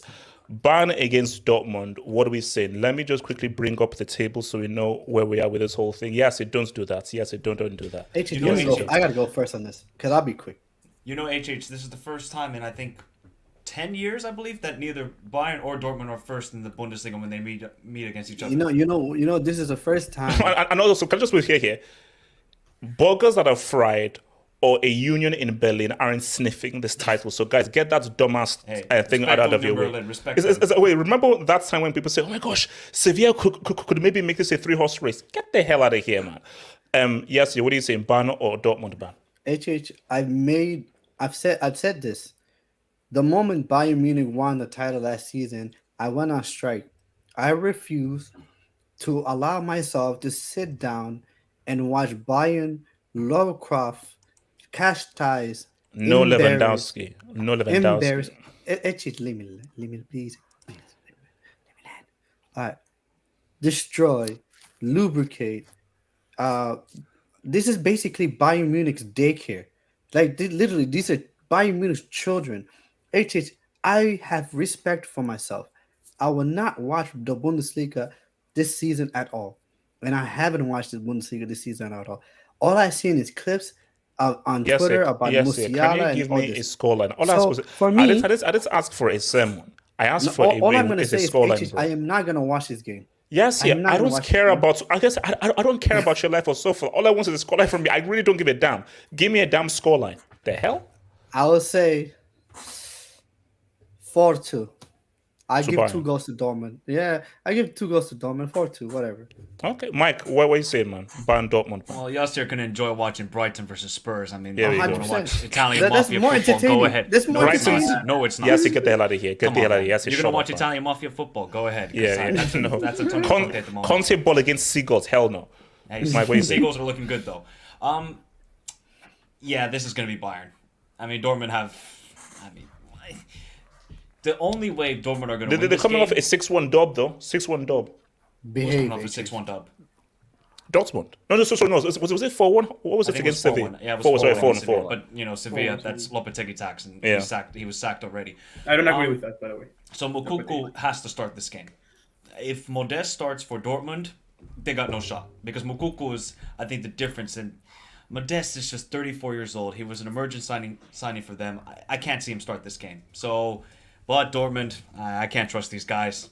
Bayern, it's their daddy. It's 4-2 Bayern Munich. Ricardo, what are you saying, man? You're playing in the what's it called? The Dortmund Stadium. Dortmund, right? Dortmund on the crib. Is that a haircut, Ricardo? Sorry? Is that a haircut? Yeah, what you can't see. Yeah, that looks nice, bro. Shout out Thank to you, your man, barber. thank you. Huh? I like H is so jealous right now. He's Yes, like, yes. hair? Yes, shut up. Yes, Like, yes, you know that I can actually kick you out of this whole thing. Stop Bomb. hating, man. Stop hating. Thank you, Yossi. I appreciate your compliments, man. I don't.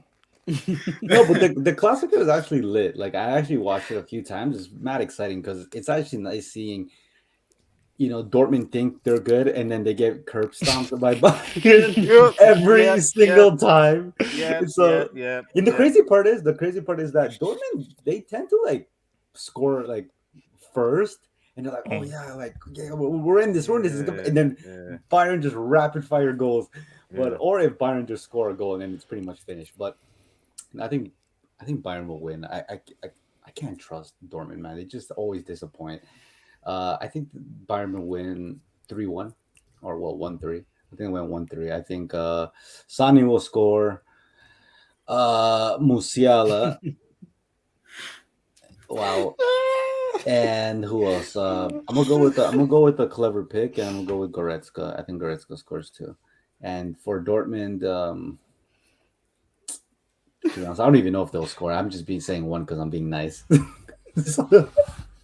Someone said Blancos, HA's last. what are you saying? Bayern Dortmund, man. Yeah, I Yes, agree. yeah, yes, shut up, man. I agree with Ricardo. I mean, I think the last thing I think I saw, maybe I don't think Dortmund have beaten Bayern in the last, like, it must be 7 or 8 games or something. 2018 was the last win for them. So that must be at least 7 or 8 games again. That's 8 games. No. I think that's so, when Paco Alcacer still played for Dortmund, if I'm not mistaken. Yeah. When he was absolutely crazy that season. I know, exactly. He was on fire, but they have, obviously, even with Haaland, they've still not been able to beat Bayern. So no, I think that this is Bayern Munich. The only thing I would say is that if Nagelsmann loses to Dortmund, I think this is going to be the beginning of the end for him. Bro, yes, they could potentially top the UCL group with the greater Barcelona and so forth. Come on, doesn't matter. I think that if what's his name, freaking Nico Kovac is anything to go by when he was being absolutely destroyed in the Bundesliga, if things continue to go the way they are, I think Nagelsmann might be in trouble because let's be honest, he's not going to win. Are Bayern really going to win the Champions League? Really? I'm not sure about that. So if you're now struggling to potentially get top 4 in the Bundesliga, no, like winning the Bundesliga is like at the very least getting close to winning it, or by margin is a must, especially what Nagelsmann has spent. Bearing in mind, I think they were second to Barcelona in terms of the amount they spent this summer. So Nagelsmann is on a lot of pressure. So I expect him to win and win comfortably against Dortmund. But if he doesn't, I think he's on borrowed time, more so. Paul, what do you say, man? Paul, while I change my battery. I mean, I honestly think it would be a 5-2 for Bayern, something like that. And I'm giving goals. Actually, I think Bayern are actually recovering because they had a rough start. I think now that they're top of the group, the group in the UCL, I think they're more calm. I don't know what you guys think. So I think they'll probably stomp Dortmund because besides, I don't like this Dortmund. I think this Dortmund is. I haven't watched a lot of Bundesliga, but Dortmund is a team that more or less I have seen for a couple of times, through some years. And to be honest, this Dortmund doesn't really excite me. It's probably one of the worst Dortmunds I've seen for like 5-6 years. The only good players they had before the signings were obviously Haaland, Bellingham, which is going to Real Madrid, by the way. I'm 100% sure about. And wait, is he not going to Liverpool? I thought he was going to Liverpool. That's what Liverpool was. RDS, go back to your club. No, Mike. No, just they told me Liverpool was going. That was all. But but it's basically. I think there's a problem with Dortmund. They were going to have Sebastian Haller, but he had that the problem with cancer, and that fucked the team off. I say 5-2 for Bayern, to be honest. Oh wow, damn. I don't know, maybe you missed it, but I think that Bayern, now that are top of the UCL group, I think Bayern will start recovering. I think Mane is finally getting a grip on the system, and I think they will actually be one of the top teams in the UCL. I think they'll actually bounce back. Yeah. Oh no, my thing with the Bayern is playing with space and without space. I think if you play a low block, because they don't have Lewandowski, I think they'll find it hard to break down teams. Hence why I think that Bayern will be a threat in the UCL. And that's why I think this is a bad matchup for Dortmund. Because I think if Dortmund don't get to the attacker defense rights, Bayern will beat the crap out of them. Based on just how... Because Bayern, with freaking Musiala, Sané and Mane, they are dangerous if you give these guys space. So I think this is actually going to be a great game. So yes, you can keep your bum-ass Tottenham and Brighton thing. This is actually going to be a much entertaining game to watch between Dortmund and Bayern and so forth. So, and you know who one of the centre backs for Dortmund is, right? He's facing his old club, Nicolas Schule. He went to Dortmund, didn't he? Oh Lord. All right, Mike is so Mike, is your mic working there, Mike? What are we talking about? You know what we're talking about. Now, Mike, am I right in saying that Sunday, Arsenal Liverpool, this is pivotal for both teams? And I say this because for Arsenal, I'll be back. You know what I mean? cool. So for Arsenal, the big team, well, sort of legacy team United, they faced them, they lost. Now, this is another big team. And here's my thing. Forget about form. It's still Liverpool. There's a whole psychological block of, can you beat like a sort of legacy team? Whether they're in form or out of form, can you beat them? If Arsenal beat them, whether they're out of form, it's still Liverpool. That's a massive psychological advantage. If they lose, we should still ask questions of like, okay, well, are Arsenal really this real deal? Because yes, you may have gone on a good run, but the two losses came against United and Liverpool, sort of a legacy big team. So how much have you really advanced? For Liverpool, I already feel that they're already out of the title race. If Liverpool lose to Arsenal, because the next game is now Man City, I think it's over. Like then I think it truly is over. Like City will just be an extra stamp. If you lose to Arsenal, it's over. But if Liverpool beats Arsenal, with them being in form, I do feel it could be potentially a turning point for Liverpool's season. So, Mike, do you see how this could be crucial for both of these teams? This is a make or break game for both of these clubs in their season. Can you actually pull up the Premier League table? Sure. I just need to see it again. Yes, please. Need to So remind I me. can remind myself that we're in the same amount of points as Everton and Frank Lampard. So Oh, God. yeah. I'm not gonna lie. I'm not really confident heading into this game. I should be though, because it is Liverpool versus Arsenal, and Arsenal have only beaten Liverpool twice since 2015. Twice. So we're 11 points behind Arsenal. So if we lose, we will be 14 points behind Arsenal, and it's only been 9 games played. That's a lot. That's, We that's have- Hey, bye-bye. what is Chelsea doing there? Why That's is Chelsea goodbye, above us? to be honest. Yeah, we're actually talking about Liverpool, so Mike can just So we have to win on Sunday. And apparently today, Thiago wasn't in training. So that can only mean one thing and one thing only. We are going to get the greatest midfield pairing of Jordan Henderson, James Milner, and Fabinho. Mike, why do you guys rate this guy? Thiago is as useful as a Bro. battery, come- like a Yasir, battery that's Yasir, kind of Yasir, you're playing Thursday night against NH3. Just let me talk. let him go. If Thiago is not going to play in this game, we are going to get absolutely ripped apart in that midfield.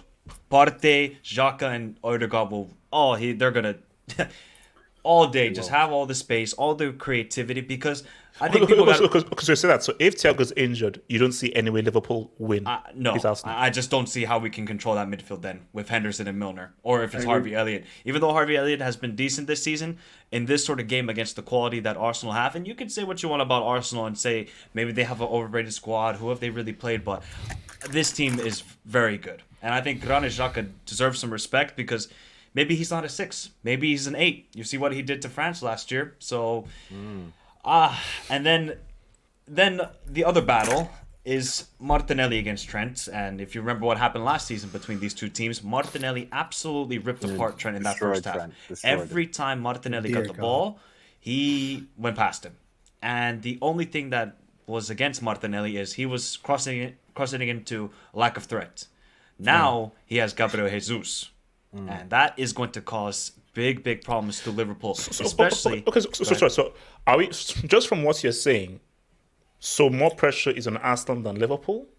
Liverpool have less pressure. I mean, I think it's both have pressure because I think Arsenal want to keep up the good momentum, but there is pressure on Liverpool. They have to start picking up some form here. It's just been too topsy-turvy. One good performance, then a couple crap performances, then a good performance, then a couple crap performances, and we're not getting consistent points. We already have 4 draws this season. We might only have 1 loss, but we have just so many draws, and that's gonna kill us this season. So I'm not gonna lie, I'm not really confident. Even though we did well against Rangers, but I mean Rangers, they might as well be a Conference League side at the moment because they were terrible. The reason why. That's why I really like this game coming up is that's a draw with Brighton. You know, like for me, I'm sorry, like no offense to Rangers, but with all due disrespect, I'm not rating go Glasgow Rangers. I'm sorry, like that's not happening. So And my then thing is, go ahead. so basically my thing is that's why I feel that for Liverpool, you're going up against one of the most informed teams. You're going up against, statistically, the best team in the league so far. So if they beat them, then it's like, okay, maybe this is something, because this is the best team right now on form in the league. But my thing, though, is if they lose this, I think really it's now a battle for top 4, which is crazy at this early stage. Because if they lose this, I don't see how they stop Haaland and City next. I just don't see how they do that. I've already conceded that we're in a top 4 battle. I've already conceded it. We're not getting anywhere near the title this season. I would be honestly shocked. I was shocked last season when we got back into the title race. I'd be even more shocked with just the way this team is playing. They don't fill me with any confidence. The thing we did on Tuesday against Rangers is we actually played a different formation. Would you believe it? We actually played a 4-2-3-1 where we had Jota being the creative midfielder who actually had a really good game, and then Charles Darwin, who had 5 chances in the game and still cannot score. So I don't know who's going to start in the game. I personally would go with Bobby at the 10 and start Jota, because Jota, every time he plays against Arsenal, he scores. So I would play him and just rest Nunes for Rangers on Wednesday. That would be my best option. Salah, please just take on Zinchenko, because we know Zinchenko is going to bomb forward, and he's also going to tuck into the midfield. Salah, you can have a lot of space, one-on-one against Gabriel. I need to see a big game from Salah. He needs to step up, and I want to see Luis Diaz take on Ben White. Let's see how good of a defender he actually is, because he is good, but I want to see how good he actually is. I'm not confident. Yeah, I mean, like, Arsenal should, like for me, people always say, oh, you're so anti-Arsenal. Arsenal, I feel, are the better team. They're the team in form. Hence why I think that, yes, Liverpool have pressure, but I think there's slightly a bit more pressure on Arsenal because of them losing to United and because of how good they're supposed to be and how out of form Liverpool are. And also, Arsenal, you're at home. So we know that Liverpool are the legacy team, but if we go by what we've seen this season, how bad in form Liverpool are and how they've been struggling, even struggling at home, you at your home, you being the top team, you should go and win. United, cool, you lost, but that was away from home. So I think that there's more pressure on Arsenal. But for me, for Liverpool, I'm looking at Salah, man, because you have to show up. You can't take that massive wage packet. And in all of these games, when people are looking at you, remember, you're the superstar. See, when you're a superstar, I hardly give you too much leeway. I can't give you like, well, I didn't have service. Oh, no. You're the superstar. Make it happen. Like, when you're a superstar, you have to be a gated merchant. Get it done. Paul, talk to me, man. I mean, Arsenal, Liverpool, how do you see this game going? I honestly think if Thiago doesn't play for Liverpool, I honestly think that the only way Liverpool can beat Arsenal is by playing counter-attack with Salah. Because I don't see... Arsenal are actually, if probably the second best team in Premier moving the ball, first being City, obviously. I don't see how without Thiago you're going to have that, that brain, that pace, that pace. I'm not meaning, speed, but mental pace of knowing when to play slower, knowing when to play faster, knowing where to pass the ball, game feel. I don't see that. So yeah, basically the only thing I see, that battle Martinelli Trent is going to be a nightmare for Trent, because it's Martinelli is basically his counter. Let's say it's like and he's very direct. He's very direct. He always goes for the dribble. I think Martinelli has the most take-ons completed in all of Europe, actually. Yes. Yeah, I think he does. I think he does. More than Vinicius Junior, more than it's just. I love Martinelli as a player, to be honest. I love his style of play. I think Trent is going to have a lot of problems. But actually, if Liverpool are able to win this is a serious... It's not only, maybe we're back. It's saying, hey, we're going to go for the top one. Because it's saying, we are fucking back. Like, which better team to win than Arsenal? Maybe it's City. But which better team to say, you know what, we got our shit together? The thing is, I don't think they will. And if they win, I think Liverpool will win in a way that doesn't really prove a good game. I think the early chances are to, honestly, play counter-attack. Paul, on that point, and I don't know what Mike thinks about this, do you really believe that Jurgen Klopp is going to drastically change his game to sit back and counter? That's the thing that he won't. And he shouldn't, because actually his players are not meant to do that. Like you can't put a Catenaccio with Trent, with Robertson, you can't do that, because those are players that it's like Barca can do that because their players are aggressive. It's the same thing. But Liverpool has found a team that actually plays the ball better than them, that can dominate them. Now, maybe Arsenal has a bad game. It doesn't do that. But honestly, I think this should be relatively easy for Arsenal. Because it's in a stadium. It's not even Anfield. If it was Anfield, you could say, man, it's Emirates, dude. Like, I don't see it. Okay, so Blancos, what are you saying, man? So I mean, it's looking as if Arsenal, you look good, quality players, great attack, play great football, as Paul just said, move the ball, the second best in the league. More pressure is on you to beat Liverpool if you're at your crib. With no disrespect to Liverpool based on their form. I'll start speaking. If you just share this image, and I need this as the background to go into it, because this is the fear, really. Now, this obviously refers to the Brighton 3-3, and Okay. So can I just pause you? Okay. What's Trent doing? Like, can someone explain why Trent is basically kneeling down? I'm not really. Down by Trossard. I'm not really. He got sat down by Trossard, who scored a hat trick at Anfield. He's doing the knee Leonardo, slide celebration. So I just need this as a background just to start my point, if that's okay. So, What's by the way, What? shout out to Belgian forward, man. It should be a shout out for the World Cup in my personal opinion. All right. It is Okay. what it Thank is. you. Okay, Over okay. Hazard, but anyway, right. that's the side. What has Hazard done? Yeah, in okay. 20 Wait, he's Belgian? Yeah, he's Belgian. That's Actually, he's crazy. Belgian. Yeah, Blancos, so, just okay. focus. Yeah, no, it's fair. Just a side note. So, yeah, I mean, I highlight this picture because, as you guys, a lot of people already said, like, I do think Trent defense is a weakness in this game, and Martinelli will be big for Arsenal. Arsenal have a very good home record. They're always very solid at the Emirates, and while I agree with Mike that, generally speaking, Liverpool tend to do well against Arsenal, we are talking about a Liverpool team that potentially could have a midfield that's garbage. And even I can go further and say that I don't even think even when Thiago has come, that Thiago has necessarily been that great person. Thiago was playing against Brighton, and he was okay. He wasn't that that great. And is Thiago alone enough to deal with likes of Xhaka and Partey, who seem to be in incredible form?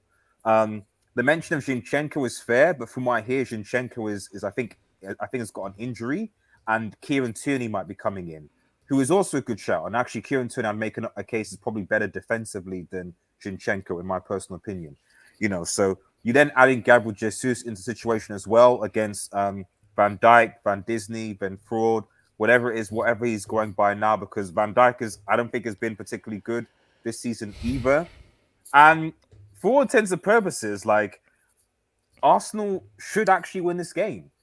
Arsenal should win. And if I see the midfield and it does have if the midfield, as Mark says, shows Henderson and Milner together, I don't even have to watch the game. I know they're gonna lose. No. I still find it offensive that in the year 2022, people are putting a Mildes in the midfield. I find that unacceptable. I find it can't be. So, like, if any Liverpool fan sees that midfield, when they do the half an hour before they release the lineup, don't watch the TV. No, seriously, don't turn.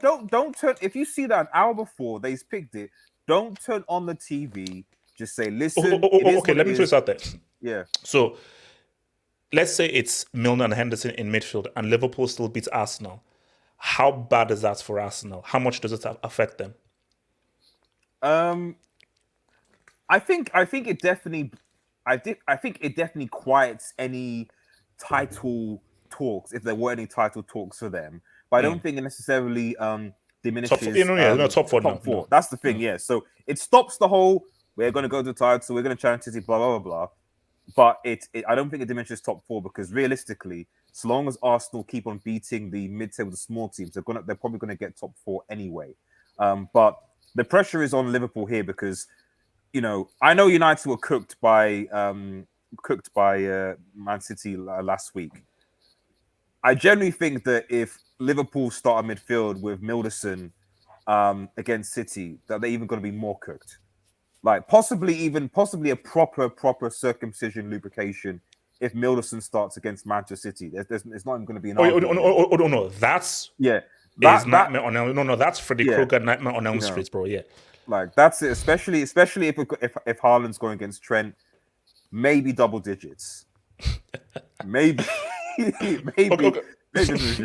So yes, yeah. What he's saying? Arsenal, Liverpool, man. Yeah, Arsenal, Liverpool. No, it's just sorry, mate. I don't. Can I add one thing? That Go briefly. Marco said, just very short. I think that about imagine with that midfield still Liverpool wins. I think the way Arsenal react will actually be the difference between actually really going back to be a big team or actually proving that you're still in that category of we downgraded. If Arsenal get beaten and think, oh no, we have to think top 4, whatever, out. If they get beaten, but they think, we got beat, that's fine, we can still do it, whatever. I think they will still be able to fight for that. I don't think they will win, but I think they will still be able to go for that. Oh yeah, no. Like let's be sorry. Before I say, this is a battle for second. Like first is already done. Like no. Premier League is already finished. So this is like who? This is a race for second place. This is a race for the silver medal. Yeah. So what are you saying, man? Yes. What are you saying? This is a crazy game, Atish. Crazy. Because the reason why, because like it means so much to both sides. I feel like this is such a pivotal game for Liverpool Football Club, as well it is for Arsenal. But I think this game is more pressure on Liverpool than Arsenal. And the reason why I'm saying this is because I believe a lot of us don't see Arsenal winning the league. So let's just put that to the side.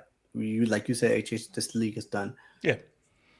Arsenal, I feel like right now they're pretty much favorite, like one of almost like spot on to make it top 4. And in the beginning of the season, that was their goal. Irrespective of what's going on right now, that was their goal.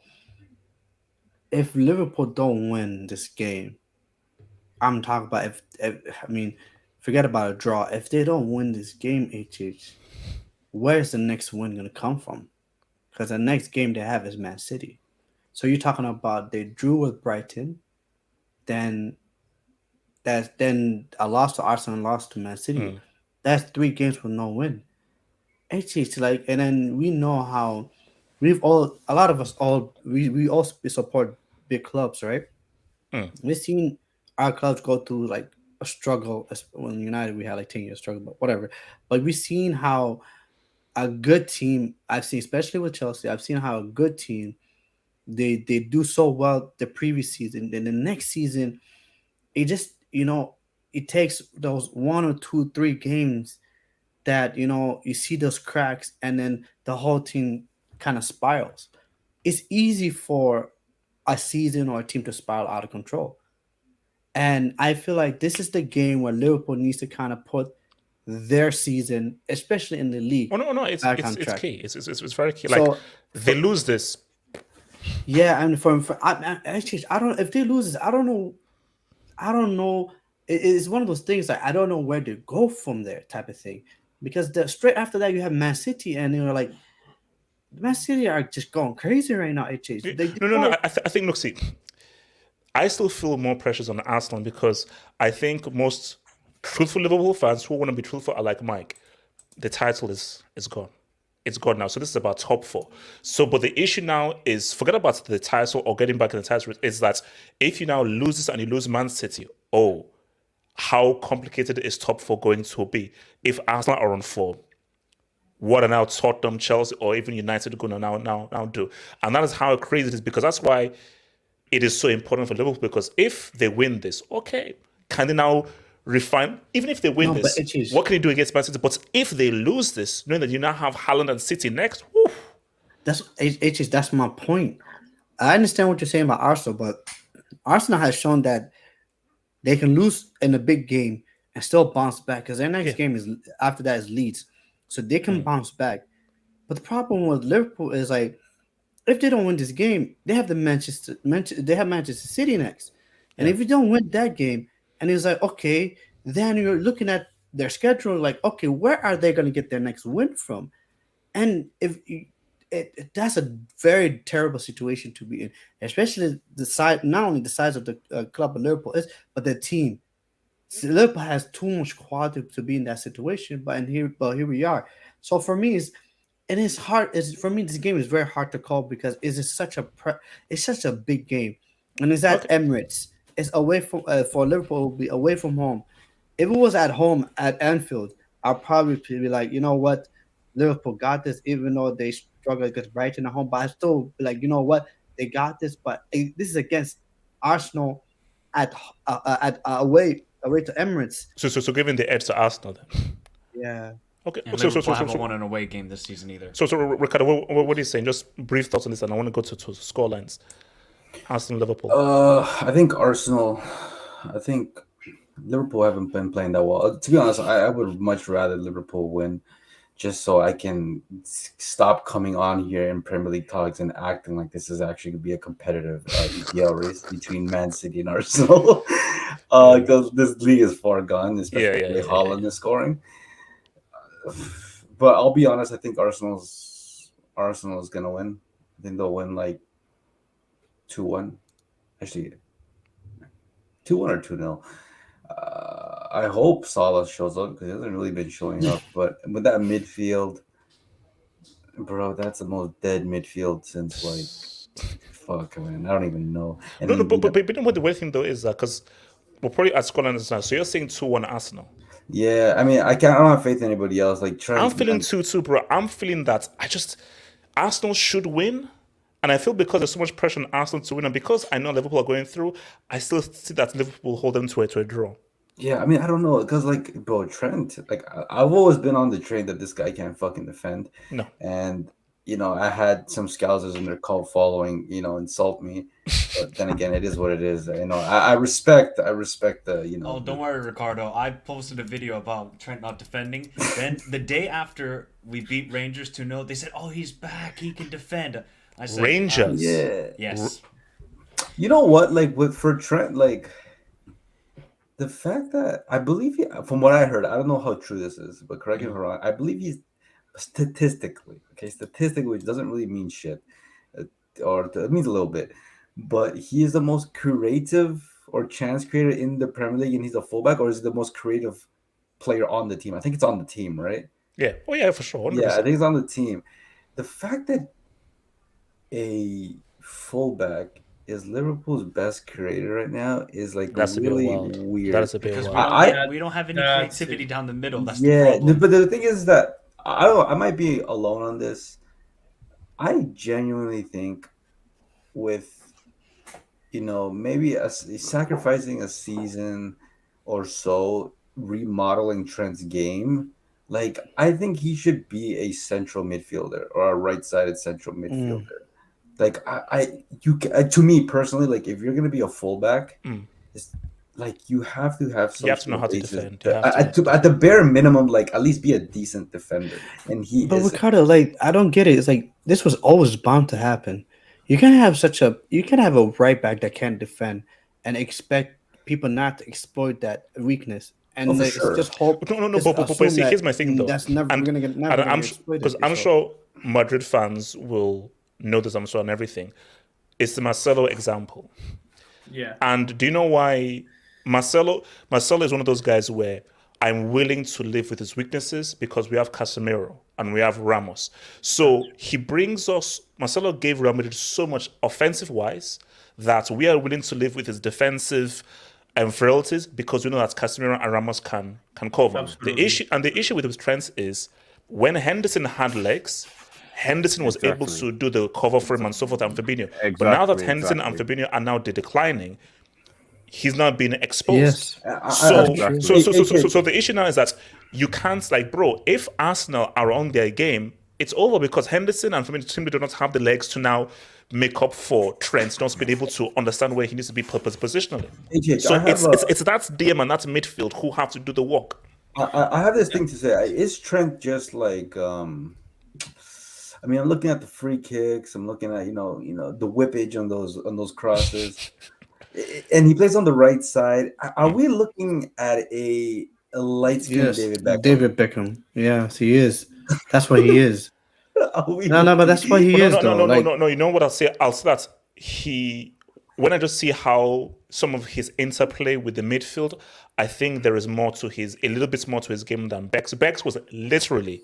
Watch He literally your would like mouth, stand H. still Watch your mouth, and Was a just specialist. smack He was a watch your across. mouth, In H. Just fairness, purely look, specialist. Crossing inshallah, H, watch your crossing mouth. inshallah. in fairness, did Beckham ever do corner taken quickly though? That's the only thing I would say. Like, Bro. that was. No, but my So club that's did. My my thing. He had club two, did he had dunk on two your assists club. in a triple winning season. Also, hold on, because Beckham again, ran more than Trent. okay, look, I don't want to get attacked by Arsenal because I don't want this to be all Liverpool led. How seriously should we be taking Arsenal as a team? Or Very seriously. no, hold up. In terms of what though? Here's my thing. In terms of the team, all I can say is a team who can give City the most realistic title challenge. Because my thing is that Arsenal have looked very good. I think Jesus has been an amazing signing. Jacques is doing really well. And Martinelli, quality. But I had issues with them losing to United. Because yes, United were on form and everything. Hence, that's why I think this Liverpool game is so key. Because if they beat Liverpool, I'm like, okay, all right, let's look at this Arsenal side. That's it. Because you can't just be playing well. Yeah, you can play well, but you need to beat those legacy teams, those so-called big teams, the so-called top 6 teams. Hence why the Liverpool thing is so key. So my thing, though, Mike, though, is how serious. I'm gonna come to you, Vaso. How seriously are you taking Arsenal as a team, and how good they can be, and how realistically they can challenge City this season, or do you need to see more from them? You asking me or Vader? Yeah, Mike. Me. Oh, I are they title contenders? No. Man City will win this league by 12 points. So they can be 12 points behind and they can finish second. And I really do like this Arsenal team. I have to be honest. I think they've constructed a very well organized team. And we could talk about the Man United game. I think they were very naive. I think United's second goal was very, like, the pass from Bruno.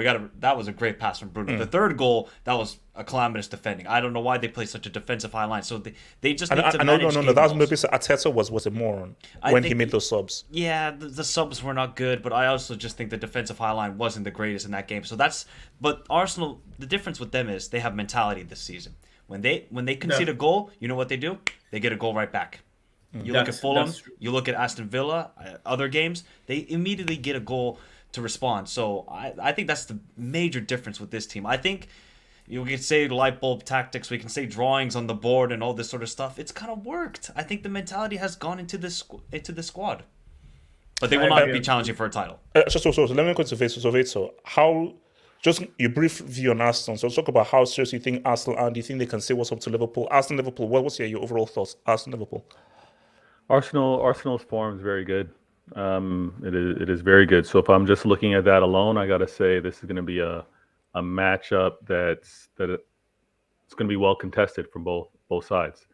Liverpool's form's not the greatest right now. I do, for me, I'll always try to do my best. You're looking to smoke on Liverpool Park next week. Yeah, sorry. But, no? Yeah. But I always do my best to listen, right? I got 2 ears and 1 mouth, so I close my mouth, I listen. For Mike to make the point of talking about Arsenal's mentality, instantly I perk up because he knows about mentality. His club, himself as a fan, mentality monsters. To point that out with regards to Arsenal, it's something I'm paying close attention to. I got hammered in the comments. I see you guys in the comments. You're always on me. I said that Arsenal haven't done it yet. They don't have my attention yet. The resume is building. The courses they haven't completed yet. This is one of those courses that they need to complete. This is one of those final big, great assignments that they need to pass. If they deal with Liverpool, then we all need to give them the proper respect because they've done it against a big club, despite the form, because Liverpool has had their number. Now, Arsenal, don't mess this up. Don't mess this up, because has there been a better opportunity to put damage to Liverpool in past years? Not like this. If they mess up after not winning against United, I see Yassir, I see RDS, their chests were big after that win, right? If they don't do this against Liverpool, Liverpool's chest is going to be out. Mike's voice is going to be 10 octaves lower. The bass is going to be there. They need to handle their business. Oh, no, but you do agree that this is all about who will finish second.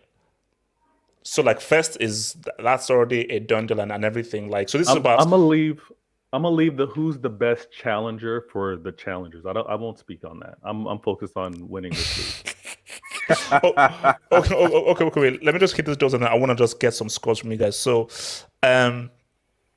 let's see, where are we? Wing. I only like black players. I don't see whites. Okay, no, this is Wing's fake account. It's Wing's fake. That's not the real Wing. That's not the real Wing. English Talents FC. Biologic. Hans's legacy is crap, even though he was the best player in the 2018 World Cup. So, shout out for that. English Talents FC. That's actually a fair. That's a fair argument. QC8. Dortmund have lost their last 8 matches versus Bayern Munich. Jesus Christ, shake man! Wow, that's messed up. Wing, yes, you're muted. Okay, of course, Mounts is trash. He went black and went. Okay, let's go over to the scores. So I'm saying I'm going to go for 2-2. 2-2. So Ricardo, so you said 2-1 to Arsenal. Ricardo, Unfortunately, yeah. oh, Mike, score. Head is saying 3-2 Arsenal. The heart is saying Jota and Firmino will score 2-1. I'm going to go with the head. I'm going to go 3-2 Arsenal. Vato, what are you saying, man? 3-2. 3-2? 3-2. And it has to be Liverpool. It has to be Liverpool. Why does it have to be? Because if you don't win this, I think you're in jeopardy of not being top 4. Oh yeah. We're already in the top 4 battle. No. You need to be in top. You need to be in top 4. I think this matchup, because again, you lose against Arsenal. Oh, you know what? Next week we're losing as well. My backdrop's different. I'm in the classroom. But if you lose against Arsenal, you know that robot, the monster, whatever you call him. Vato, shouldn't you be doing what you're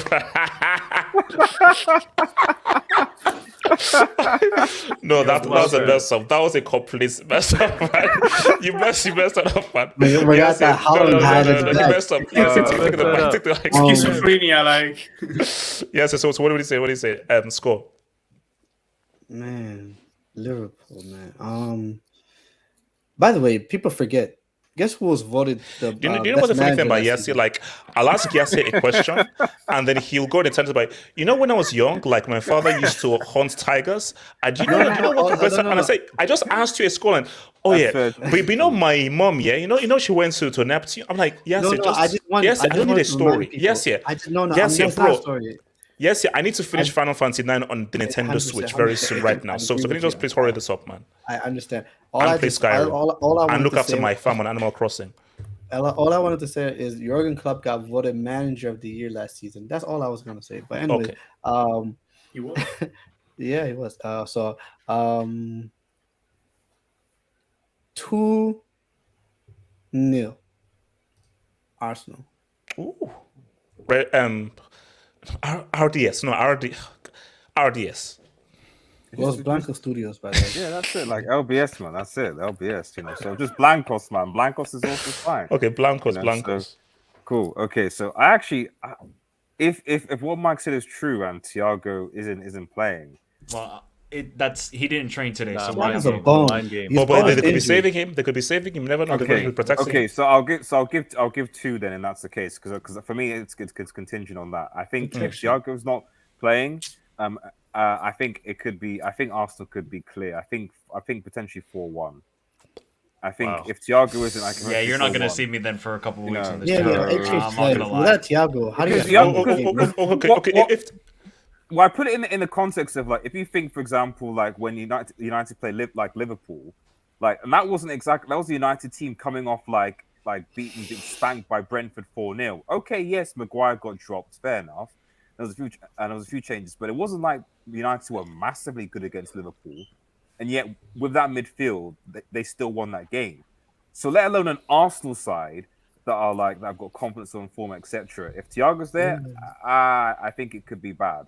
But if Thiago does play, I'll go for 2-2 draw. Paul, what do you say? I think I go 2-1 for Arsenal, to be honest. 2-1 for Arsenal.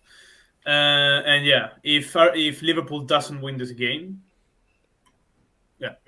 Liverpool doesn't win this game, the league is over for them. Like top 4 is over for them, because it's what's had already been said. It's then Manchester City. It's then like it's the game to win is this one. Yeah. There is no other because how many points is it? Okay, 14 if you lose this one, then 17 because you're going to lose against City. I'm sorry. Yeah. And also the game in hand is against the legitimate UCL champions. So no one cares about Chelsea. So it's a tough. Actually, wait, hold on. So we're Am I the only one saying Liverpool's winning? Yes. Yeah. Does this transition to City is dependent on Haaland? Yeah. Is City like? Yeah, is City dependent on Haaland, or is Haaland dependent on City? The Haaland dependency. Yeah, does City suffer from Haaland dependency, or doesn't? No. Ricardo, why did he sound like a villain from If Arsenal beat Liverpool 4-1, you're not going to see me here for a couple of weeks. I've come here after Napoli beat Liverpool 4-1. I've come here after a couple of losses. If Arsenal beat Liverpool 4-1, I'm not showing Twitter up a while. is going to be inundated with Invincibles. No, here we go. We are back. What should happen?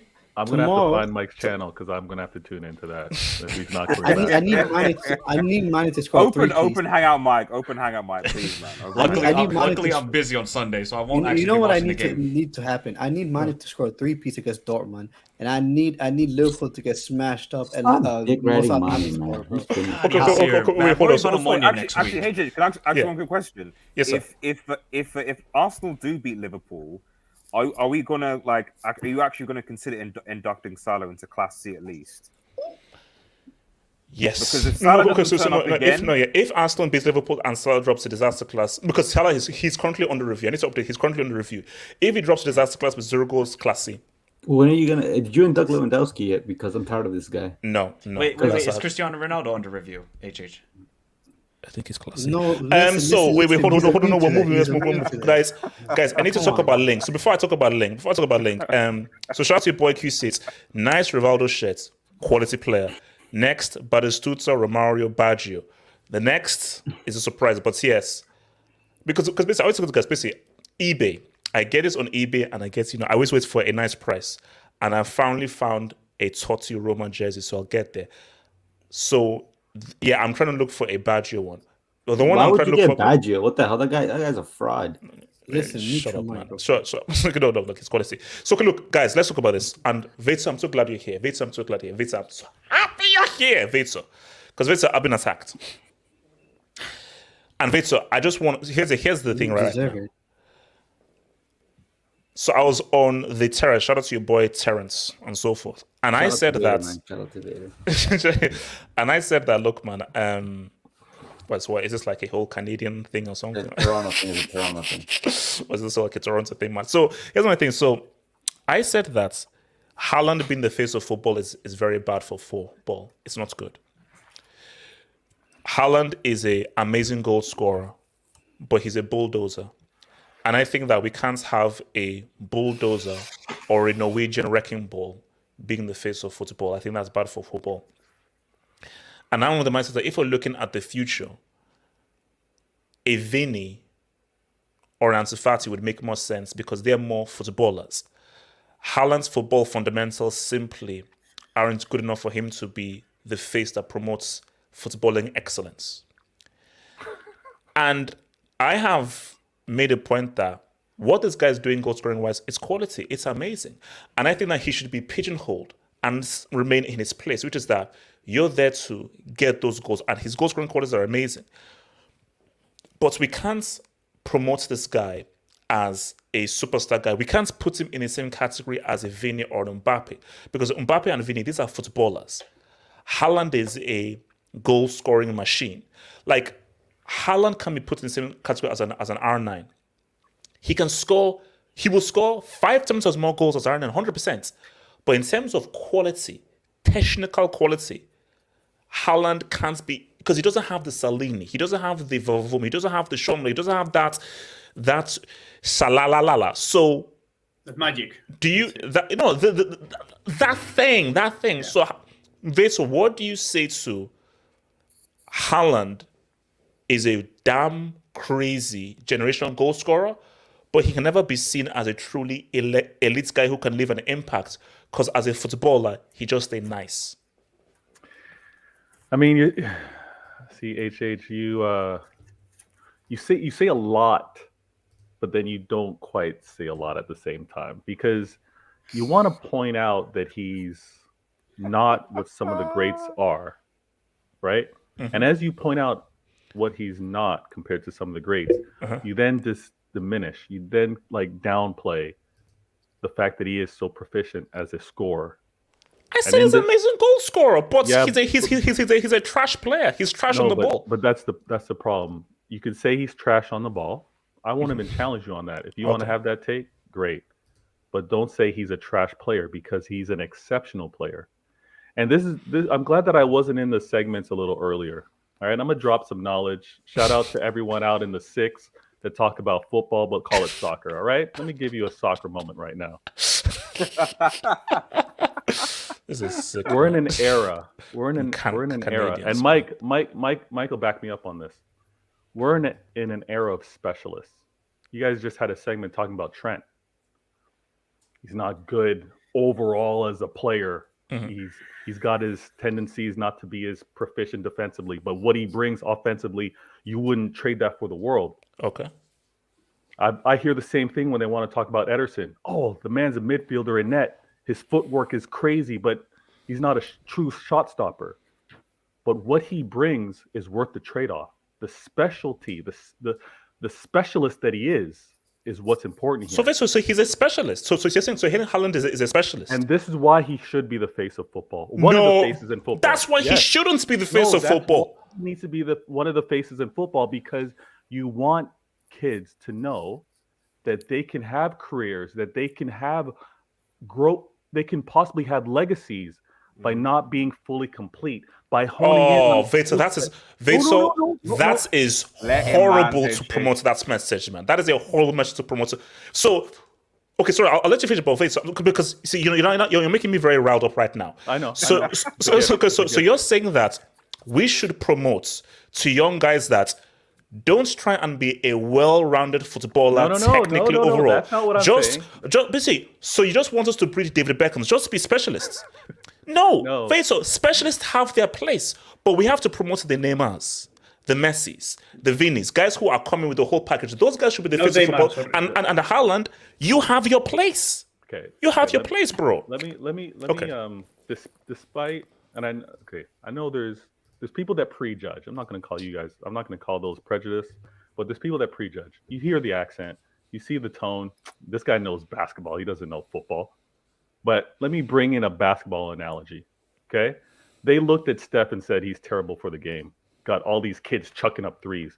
They looked at Shaq and said Shaq's not a player. Look at what he does. All he does is dunk. You want to look at Haaland and say all he does is tap-ins. All he does is score. But why he's the face is because you will have kids that know that they can't be the full Neymar. They can't be the full Ronaldinhos. They can't be that player. They can't be the full Messi. But they can have aspects of their game that could be world class, that can be so different than anyone else. With the trade-off that I'm talking about, you got Trent. Trent is not a complete player, but in that system, the man can shine. He's completed football, has he not? Has he not won everything that he could? No, because of his skill set. Fair enough. But for club, not country, he's won everything that he could. You look at the same thing when I talk about my man Ederson. Now, when you look at Haaland, he won't be the complete baller. I think his size prevents that as well. You guys want to bring up a few examples. Based off his size, I don't think he will have that close dribble, that close contact, that what you say, that Nash or panache, whatever you want to call it. He won't have that. The Cellini. But can he be the greatest scorer that we've ever seen?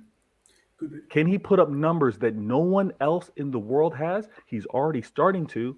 He's setting records in the Premier League that's been around for for over a century. He's killing these numbers. Against guys who can't do to defend. Hey, so look at these defenders. Yeah, these defenders that can't defend, that can't look Nesta or Bereze or Desai in the eye. But continue. Go for it. The fact that Haaland's able to do this is why he needs to get the props that he has and why he should be one of the faces in football. Because you will inspire kids to know I may not be as fast as a Vinny, right? So you really want more Haalands in football? Guys that play like bulldozers who just pretty much I want more guys that know that they may not have the complete game, pursue their dream to try to be the best player possible. He wants equity, is what he's saying. No. In sport, it's about ability. You're judged on what you can produce. So I want players to try to develop the best skill possible and see if that can fit in a team system. Can I have a wild take here? Yeah, well, Paul, go for it, man. Paul. One thing that he said about the goal records in Premier League. I think Premier League has held those records because they have never had that figure of a Cristiano, of a R9. We had a Cristiano. Messi. What are you talking about? We had a Cristiano. No, but that young Cristiano that wasn't in his prime. Obviously, Cristiano was already. Haaland's not in his prime. No. But listen, Paul, what I'm saying, Suarez spent 1 year of his prime. But Suarez is not Barcelona. Suarez is not comparable to Liverpool. No, sure, but I'm saying that last year at Liverpool, that was like kind of the start. Yeah, but like they haven't had. I just don't want Haaland to be shortchanged against some greats because no. Haaland for me, Haaland. And I said it like very early in the. I said that for me that he can be the one of the if he keeps performing like this and injuries doesn't hurt him, he very well could be one of the next GOATs. I'm so sure of it. Now, just that thing of the records was a short one. Like, I think you've never had that Messi like 10 years, 8 years breaking those records, like that Cristiano like 8 years. Like at a very established moment. And so you had that very constant, very competitive league because actually no one stood out. I'm not saying it's bad. It went great. But the other thing, my take on this superstar thing, on this face of football, I don't support the one player being the face of football or That's one why profile. I said faces. I agree. I don't like this. Players should not be the focus of football. Clubs should be, because clubs pay teams. Like football is a team. It's a team sport. Because the problem is you said HH. I know what you meant. But you, for example, you mentioned Neymar. Yeah. Bro, I don't want Neymar in football. They are superstars. They are little kids. They're little kids in adults' bodies. They are like I have three great years. And it's happened the same with Neymar, with Ronaldinho, with Rivaldo, with R9. I have 3 great years in a great club. I go out party and I don't respect the sport. I don't respect the club, and I do whatever the fuck I want because I have my money. I think is disrespectful, and I don't think that's good for football. No, but Paul, real quick, right? But I think that was borderline xenophobic. No. Why is it? No. He's joking. The guy is joking. He's a clown. The guy is a clown. No. My thing though is that inevitably every sport will always have a face. Wayne Gretzky, ice hockey. Yeah. Tiger Woods at the points golf. Okay. Federer, because at some point there will always be, this guy just seems to be doing. So it's not. It's something that's just natural. Cristiano Ronaldo. It's like Jordan, Iverson, Shaq, Steph Curry. So for me, I feel that it's inevitable that we're just going to have a guy who is somehow, as an individual, performing at a more extraordinary rate than everyone else. But Paul, my thing though is that we're now seeing what Vinny is doing, and Vinny is now getting to a stage where, this guy is really playing at a very high level.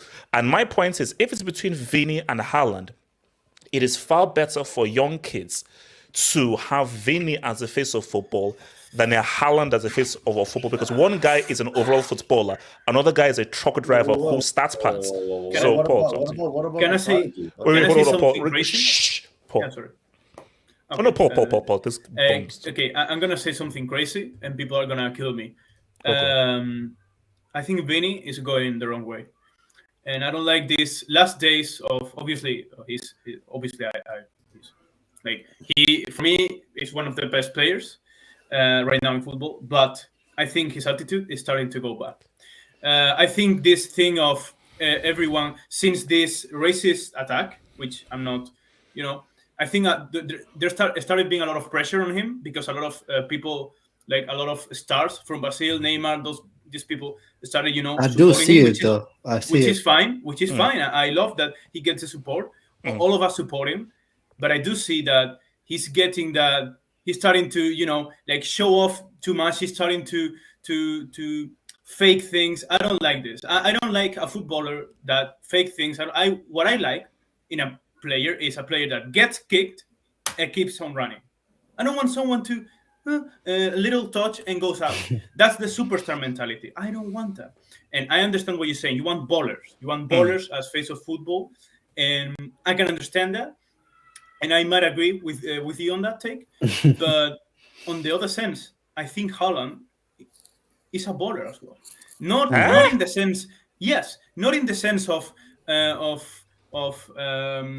for example, He's I'm right, going to do AJ. comparison. Cristiano Ronaldo. Is Cristiano Ronaldo the baller is Messi, for example? Those kind of, very dribbly, very fast, showy. For me, Haaland could be like the next thing, like Cristiano Ronaldo, like a great goal scorer. Obviously, Cristiano had more skill with dribbles and stuff, and No. But more playmaking. see, my thing though is because I want to bring the mic because I want everyone to have a talk here. So, Mike, let me say this to you, Mike. Do you see where I'm coming from? No. I'm giving Haaland his props as a goal scorer, but Mike, we can't have a bulldozer as the face of football because I feel that we can't go from R9, Dino, Messi, Neymar to Haaland. That's a massive drop-off in terms of quality. Do you see where I'm going with this? HH. You're just hating on this guy too much.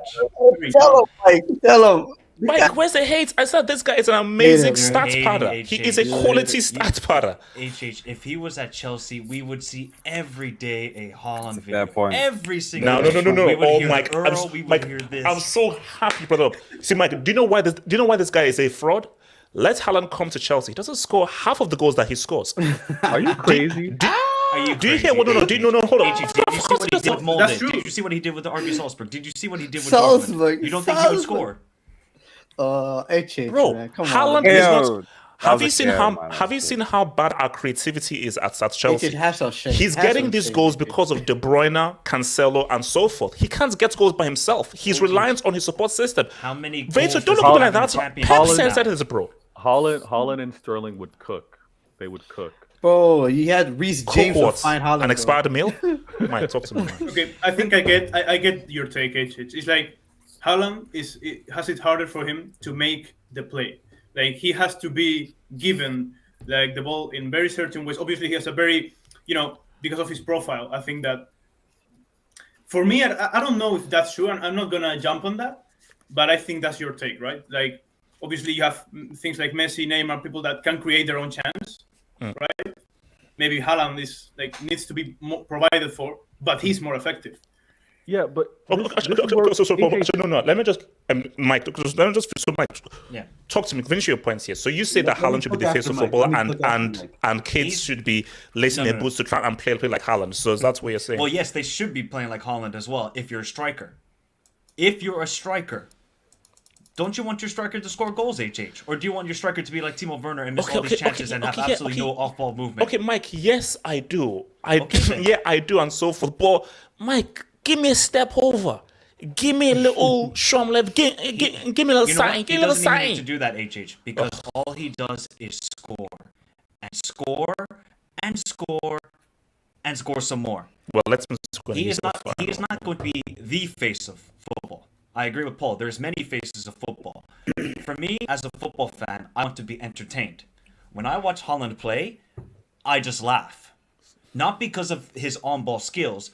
I laugh at how many goals he scores because it's laughable. But Mike, are you entertained by Haaland? Yes. Yes. No, of hold course. on. I Yes. asked Mike, Mike, are you, Yes. does he entertain you in a footballing way? Are you like, Yes. oh my gosh, He scores a Haaland, hat-trick wow, every yes. game. Are you not entertained by that, HH?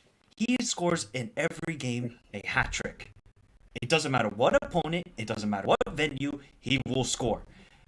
But I want to be entertained also with your footballing skills. What you do with the ball. That's why I look at guys like Vinicius Jr. right now, because what he can do on the ball. I look at guys like Musiala. I look at guys like Pedri. Those are kind of like, I think, also the faces of football for the future.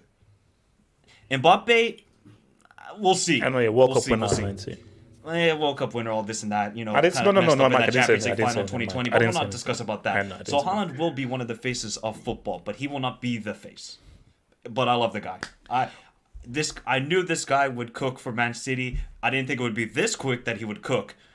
But man, every striker will look to play like Haaland in the future. Sorry, HH, it's going to happen. They're not all going to be great technically, but they're just going to have elite ball movement, and they just know where the ball is going to be placed.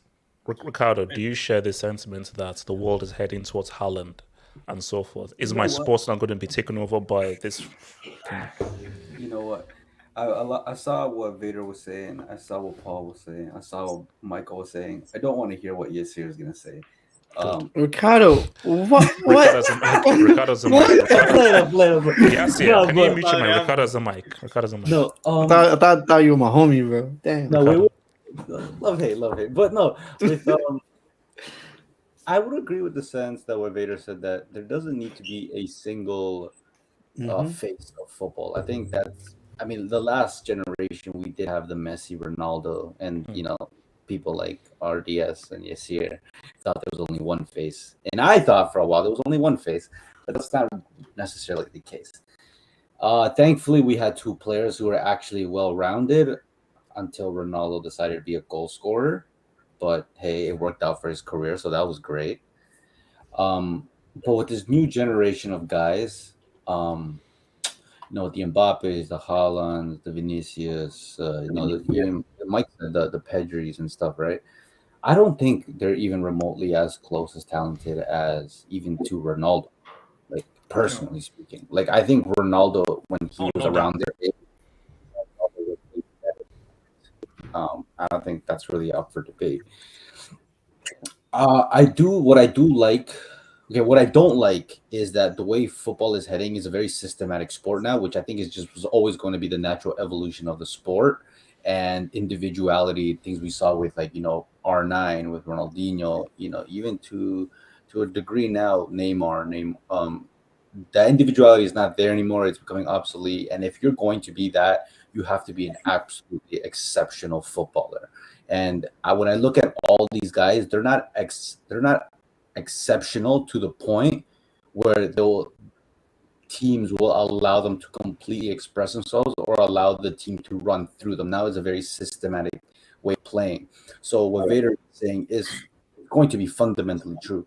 Guys like Erling Haaland, guys like Vinicius, guys like whatever, any player, if they can fill a particular profile for a particular system, they have value, right? You don't need to be the most well-rounded player. That's clearly the case. At least that's where the sport is heading, right? That's sad, Ricardo. That's sad. Personally, yes, I grew up watching the sport in a different eye, but where it is now. And it's kind of like we've all can agree that the players are, to a sense, to a degree, no longer the superstars. It's actually the managers, right? And as a result, this is what's coming. The ideas, the philosophies of the managers are far more valuable than the individuality of the players. Because even when we look at I think Messi at Barcelona was the perfect example. Like if you look at all the managers after Luis Enrique, you had your Koeman, you had Valverde, you had Setien, whatever the fuck he was. Sentence. Bro, all they did was let's just play through Messi. It's Messi and inshallah. That's literally all it was. With little tweaks here and there, but for the most part, now obviously they had the luxury of having a player of his quality, but players like that don't ever come around, right? And it's the same thing at PSG. Before Messi got there, the game was ran through Neymar. Any manager they had, it was ran through Neymar because of his quality. But we don't have those exceptional qualities. As good as Vinicius is, and I like Vinicius' play style because it's very samba football, he's no Neymar. It is what it is, right? But I don't think there needs to be a sole face of the sport, because the sport wasn't necessarily always that. For example, Vinicius is an interesting example because when we think about samba football, we think of a Brazilian player, right? And that tag has to be given to a Brazilian player, right? You can't have just some Algerian dude from the streets of, just because he's a little techie, all of a sudden he's a new samba guy. Like, it's not how it works. Samba football, that samba tag is always going to be given to a very techie Brazilian player, and he's the face of that world of football, right?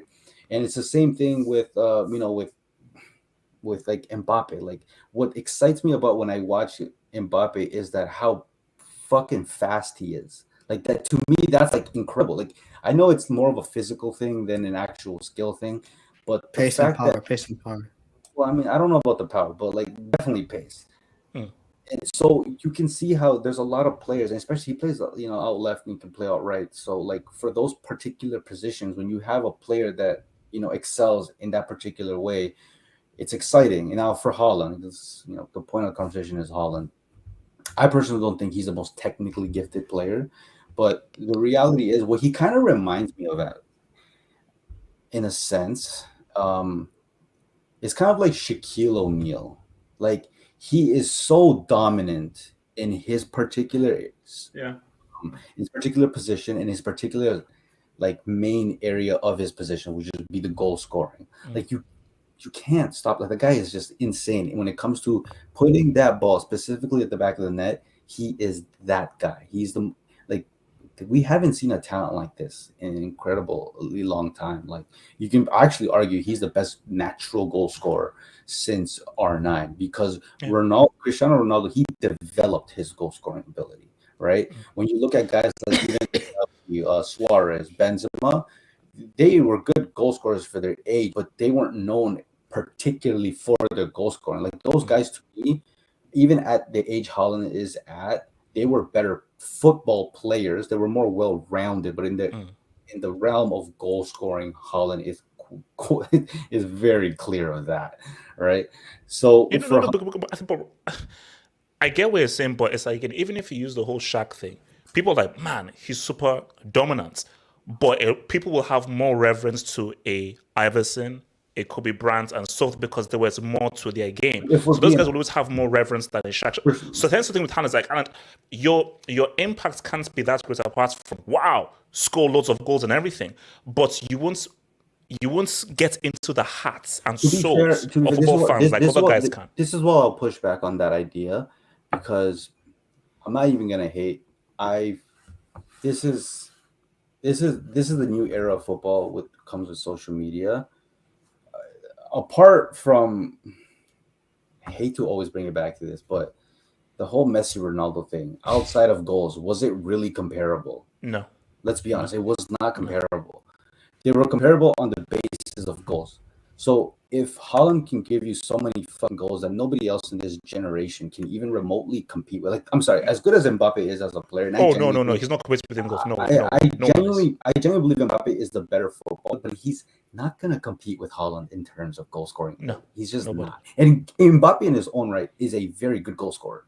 In his own right, he's a very good goal scorer, but he's not going to. Now I think I know where you're going with this. With Haaland, so it's kind of like you have different faces for different aspects of the game, but because of Ronaldo, he's made an magnificent career just being a prolific goal scorer. He has opened the door for someone like Haaland to now.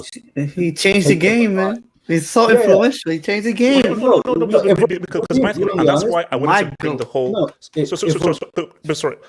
That's why I wanted to bring the whole Gerd Müller thing. At that point in time, did people really regard Gerd Müller? Because Gerd Müller was before social media was even a thing. And this guy was scoring goals at a high rate. But was anybody putting Gerd Müller in the same category as a Cruyff or a Platini or so forth? Because at that time, the emphasis of football was more around the total football, like the dribbling, the playmaking. But like I said, I'll always admit that Ronaldo, he is more influential as a footballer. And I hate to say this, and I mainly really believe he's more influential because you can't replicate what Messi does. You simply cannot replicate it. It takes a very special player to do what he has done. And as great as Ronaldo is, his mentality, his work ethic, his professionalism is what makes him like an anomaly special in his own right, but his level of talent isn't special. So players like Haaland can match Ronaldo's goal scoring ability, if anything, surpass it. And at this particular age, he already is better than Ronaldo as a goal scorer. And you can argue that Haaland's a better goal scorer than Messi was at this age than they were. So basically, Messi I think that's the point that sort of Veto is making, because I think that it's more special if you're seeing something that can't be attained. Because when you look at Messi, you're like, oh wow, we're looking at an alien, and that is far more. You have far more reverence towards someone like a Messi, because it's so special, because it's so hard to do that, than let's say a Cristiano, because Cristiano, if you work really hard, it is attainable. Haaland, if you work really hard, it is. You may not attain it, but it's attainable. To be fair, with Cristiano Ronaldo, like even if you do work hard, I think that guy mentally, like there's something mentally special about him that allows him to be that level. But I think with with Messi, it's like I always say this, and I'll always keep this. When I always wanted to watch football players and actually try to see some things maybe I could add to my own game or give people advice, I would never tell them watch Messi, because there's no point. Like he does things at such an extraordinary. Like I would actually watch other players, because there's certain players you just never reach. Like, there's no point of watching like Neymar, for example, because if you just have to be born like that. You can't do that. You can't. So yeah, that's pretty much my point. Okay, so what's wants to pop in on this one? Yes, talk to me. Oh, go on. I feel like sometimes you try to give people like the way you see football is unique to you. And that's okay, HH. Like if you don't want Haaland to be the face of football, and because that's not the way you see football, that's fair. The guy is a freak of nature. The guy is amazing, HH. And they just accepted. I mean, you don't believe goal scoring is that important? No, it is important, but it has its place. You don't think it's such a big deal, or that you score a lot of goals? I mean, that's it's a huge deal. Like being a star player is a great skill. Okay, HH. All right. But what was wrong with what I said? I said he is an amazing stats player. He's a quality stats player. What's wrong with what I said? You have played football. You should know better. You should know better how hard it is to put the ball in the back of the net. And he does it very well. He's a great stats player. Okay. Anyways, yes, sir. Can I ask you a question? Go ahead. When you're attending the games, all of us, when we're attending games, what tends to be the longest, most cheered and respected and joyful moment? Is it someone getting nutmeg? Is it someone getting embarrassed, or is it a goal getting in the back of the net? A goal gets scored. They stopped the whole game for that. Everything stops. Everyone is cheering. You're high-fiving strangers. You're not doing the same thing for. But but Victor, it's like you can't dumb down the game to just that. Like that's the thing. No. But I'm bringing up a point. The game, he's trying to diminish. Oh, he's a stat patter. It's just goal. Oh well, the stat padding I don't agree with, because if the whole team is built around him to particularly do that job, you can't knock him for doing that job. Yeah, no. You see, what I just said is that he's an amazing stats patter, and people are attacking me. I'm like, he's a great stats patter. But what you're saying, it's like you're saying. You're pretty much holding Haaland against something that he has no control over. Haaland's not a Messi. That's okay. He is not Neymar. It's okay. He's still phenomenal. He's still amazing. 100%. And that's my point. And it's like, for me, it's like one thing I realized is like football. You don't get to choose. Like people, we don't get to choose who is the face of football. It just happens. Like some guy, some phenomenon just come along and just takes the sport by storm, and Haaland is doing that. Haaland is completely like this guy. He's just doing his thing, and for us, like I'm not gonna lie to you, I'm a Man United fan. I don't like City. I don't care for City, but I am in awe of Erling Haaland. Every time I see him, I am dumbfounded about what he can do. The guy, he's a freaking nature. I look at him. We talk about it all the time in our friend group, in the group chat, in the everything, Twitter. The question is, how do you stop Erling Haaland? And no one can give me a straight up stopping answer. The supply to him, because he No, relies that's simple. That's simple. Victor, get back to your phone call, man. Against Wolves, he scored a goal where he got the ball, he ran with it, that literally there were 3 players that were backing up, and they scored a screamer outside the box. It's like this guy is crazy. Yeah, let's see what he does in the end of the season. And here's the thing, here's the thing. I think it's very boring that we try to compare him to the past strikers. The past strikers are gifted and are amazing on their own accord, but equally, Haaland is amazing as well. 100%. And his own accord. Yes, I mean, 100%. There's no for you. I know you love. Wait. I want 1 second. I know you love R9. He's phenomenon. He's unbelievable. Like Nesta said, the guy is different. Yes. We understand that, but at the same time, this guy Haaland is a freak of nature. He is phenomenal in his own accord. Guy is unbelievable. 100%. So and I wish him all the stats padding success. Marius, talk to me. I mean, I do kind of disagree with your point that like I don't get the Haaland agenda, because I do think that you do believe that players that are not necessarily as talented as Erling Haaland should be the face of football, if that makes any sense, HH. So like, you know, I don't know where it's because he didn't come to Chelsea, but I just think that, I mean, when you're saying stuff like this, when you're doing this, that's not me, by the way. That's not me, by the way. That's not. It actually sounded like. No, Paul. They basically doctor my voice and so forth. That's not me. Messi.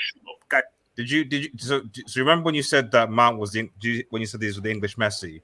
Blancos. So if no. Let me just land. If you're saying that, just in case you heard that chat, doesn't the team play on Thursday nights?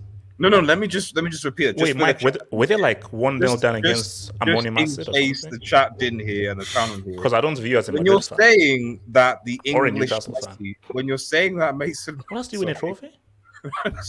You just get my composure, because I still can't get over English Messi and then Mount in the same sentence. But that was said. Okay, that was goes out some from his own club. No. I'm trying. Just help me. Give me 1 minute. Okay, composure. Okay, fine. The point I'm trying to make, KJ, is that like 7 or 6 years. Yeah, I know. Yeah, it is what it is. But when you're saying ultimately that Mason Mount is the English Messi as a base, like you can't then say that a player like Erling Haaland, who actually is talented, you know, who actually is scoring goals, you know, who actually is impacting his team, can't be. You killed me on that one, man. No, I'm making an executive decision right here. I'm cutting your mic, man. I'm cutting your mic. Shout out to your boy Aswin K. What if Lewandowski celebrates scoring against Celtic? Do you know, as I said again, look, here's my thing. This is a critical moment for Lewandowski. He will score. Because I don't care what you do against Celta Vigo. So you've got Inter. You've got Inter on Tuesday. Huge game. No, sorry, Wednesday. Huge game. Then you've got Real Madrid on Sunday. Then you've got Bayern in the month. 3 games. If Lewandowski doesn't register a single goal in these 3 games, can you guys start understanding why then Suarez is the best of his generation? But Ricardo, that's why I'm so happy he left Bayern. Now we can see for Lewandowski. Now we're seeing the real thing of Lewandowski. Yeah. Let's now see what happens. So what I'm saying is, like, I've always felt this way about Lewandowski. He's a magnificent goal scorer, magnificent. But the idea that he always comes up short when it matters the most, he can never put the team on his back. I'm not surprised. I hate that it has to be my team. And thankfully, to win a league, you have to beat down on the shit teams more so than the big teams. So it kind of works out, but I hate to see it. Shout out to your boy, Sharan Chablani. AFTV will lose subscribers if AFC keeps on winning. No, but look, I think, Robbie is already good anyway. Like, probably, he's made so much money through the thing. He's subsisting. Now he just easy, just like streamline as well. So he's good. Sharon Chablani, HH scared his eye test will be exposed. The eye test is undefeated. The eye test is a physical. He's got a point. Do you know your eyes? You lose your eyesight. Wait, hold on. How does he have a point? What do you mean by has a point? Because your now eye tests are a lot more sophisticated. You're not just looking at the letters and saying them out loud. Now you actually put your eye against a scanner, and it's a lot more intricate. You only look at Haaland for his ball control. You don't, because I've given you many And his opportunities to point this entertainment out. and his ability to uplift me emotionally and spiritually. That is What subjective. does that mean? No, Victor. Haaland doesn't move me. See, when I want to see a player, I want to be He like, doesn't play for you. He doesn't wow. play for But you. HH, you have to admit something. How do you not do that with some of the goals that he scored? How have you That not done that? happens. They're not No. tapping. Was that hold up. tapping Victor, against I'll tell you what I Dortmund? do. Do you know That what I do? volley? Victor, this is what I do. I'm like, That was again? Again? What? Okay. But so you see, a reaction of like, wow, again is different from like, oh my gosh, wow, what the hell did he say? Oh my lord, wow, oh damn. You have to. Victor, Go ahead. Haaland is never doing a colosseum. Like, he's not dropping two players and putting it in the top corner. He's never doing that. That's my point. That's so sad, my though. point. That's my Victor, point. this is so sad, man. Clip See, this. his eye test is limited. He's Okay. old school This is so looking sad. at the. No, Victor, some tell me, of those letters is back- Victor, is Haaland dropping three grown men and putting the ball in the top corner? Yes or no? Even better, no, who's doing easy. that, No, wait, hold on, He has to, easy. but he has No, the ability hold on. Victor, halfway line, easy. Wait, Easy. wait, hold on. Victor, Mbappe is lagging, man. Victor, halfway, no, easy. Victor, halfway line. Does he go from the halfway line, give birth to 5 grown men, and chip the keeper? Huh? What? Victor, speak Why- up. okay, What? I'll speak up. He's not not going to Messi, be. though. He's not going to be in a position to have to do that. There's difference. Yeah, he 'cause it's doesn't need to do situational. that. Now Yeah. let me No. point this out. Yes, it is. Yeah. Okay, Victor, can Haaland say, De Bruyne thingy, get out of the way.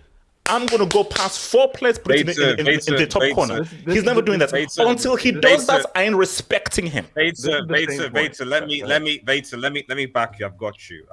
Vader. Wait, English Talents FC. Half Hope is the face of football brain dinosaurs. # legend, # icon, # sexiest analyst in the world. Hey, Trans FC man. Thank you for the man. Thank you, bro. Melanin FC, AK Brothers FC. Did you see the Don Perez lawsuit Oh thing? yeah. Did you don't know? Oh, what is this? Oh, you know when the Florentino Perez audios leaked, talking Oh. about players of El Confidencial, which is a fucking Publication? newspapers from from Spain, which was the one who published those audios. Florentino Perez filed a lawsuit, and then he won the lawsuit, but only requested €1 because to prove that he didn't do it for money, he wanted to win the lawsuit to prove a point. Oh, what? That's why they call him Don Perez, man. Perez, come to Chelsea. Shout out to boy Quasi Samin Aljamin. If Haaland is the face of football, Joga Bonito is well and truly I gotta push dead. back on this. Because you gotta respect. Ricardo, how can you push back on Ricardo, you're South American. just hear me, Ricardo, just hear me. if I was Peruvian, I would revoke your passport. No, man. but let me look. Fake I ass like Peruvian. representation and diversity, right? So I got Haaland. I got Haaland for goals. I got Vinicius for dribbles. I got Pedri for passes, and I got Mbappe for dating trans people. So Okay, whimsical thoughts. Paul, you shouldn't laugh at that. Whimsical thoughts.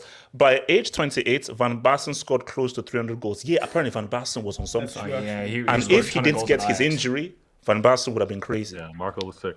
Oh, and what else do we have here? Mr. Peter Filler, celebrating 10 years anniversary with my 22-year-old girlfriend. I'm HH, you were baited there, bro. You were hated. so baited. Oh, You're my so God. baited, man. Come on, Oh. man. Half slow. Hashtag half slow in the chat. man. you guys are Come on, bro. You guys are pricks. That was You know so what? easy. You guys are disgusting. No. Let's not.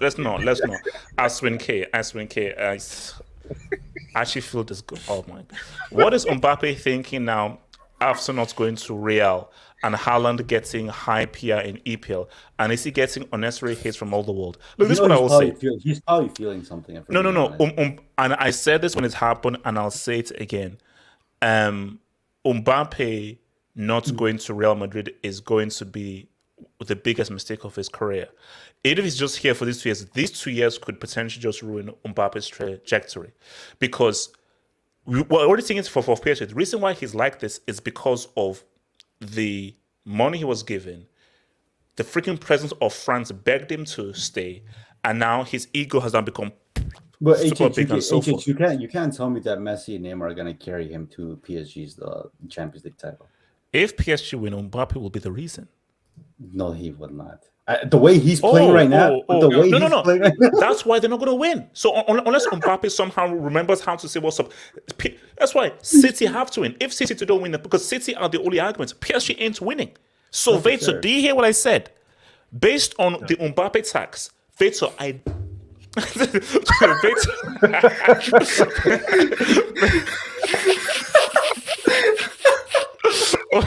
Veto, I dare you not to win the UCL. I dare you not to win the UCL right now with LSG. I dare you not to win the UCL. Listen. I'm first focused on this three-peat. Oh man, guys, it's been small, guys. I want to thank your boy. Wait, we're not gonna preview Chelsea versus Diego Costa. I want to shout out Los Blancos. Shout out to your boy Vita. Shout out to your boy shout out to your boy Ricardo. Shout out to your boy Mike. Paul, great debut. I'm sure the guys love you. Really, really happy with the debut. You did great, man. And guys, as I say again and so forth, thank you for joining in, and I appreciate everything. And as the last thing to say, because I always want to say something different. If it wasn't for that bomb-ass industry plans known as De Bruyne, Hazard would be a World Cup winner. Peace.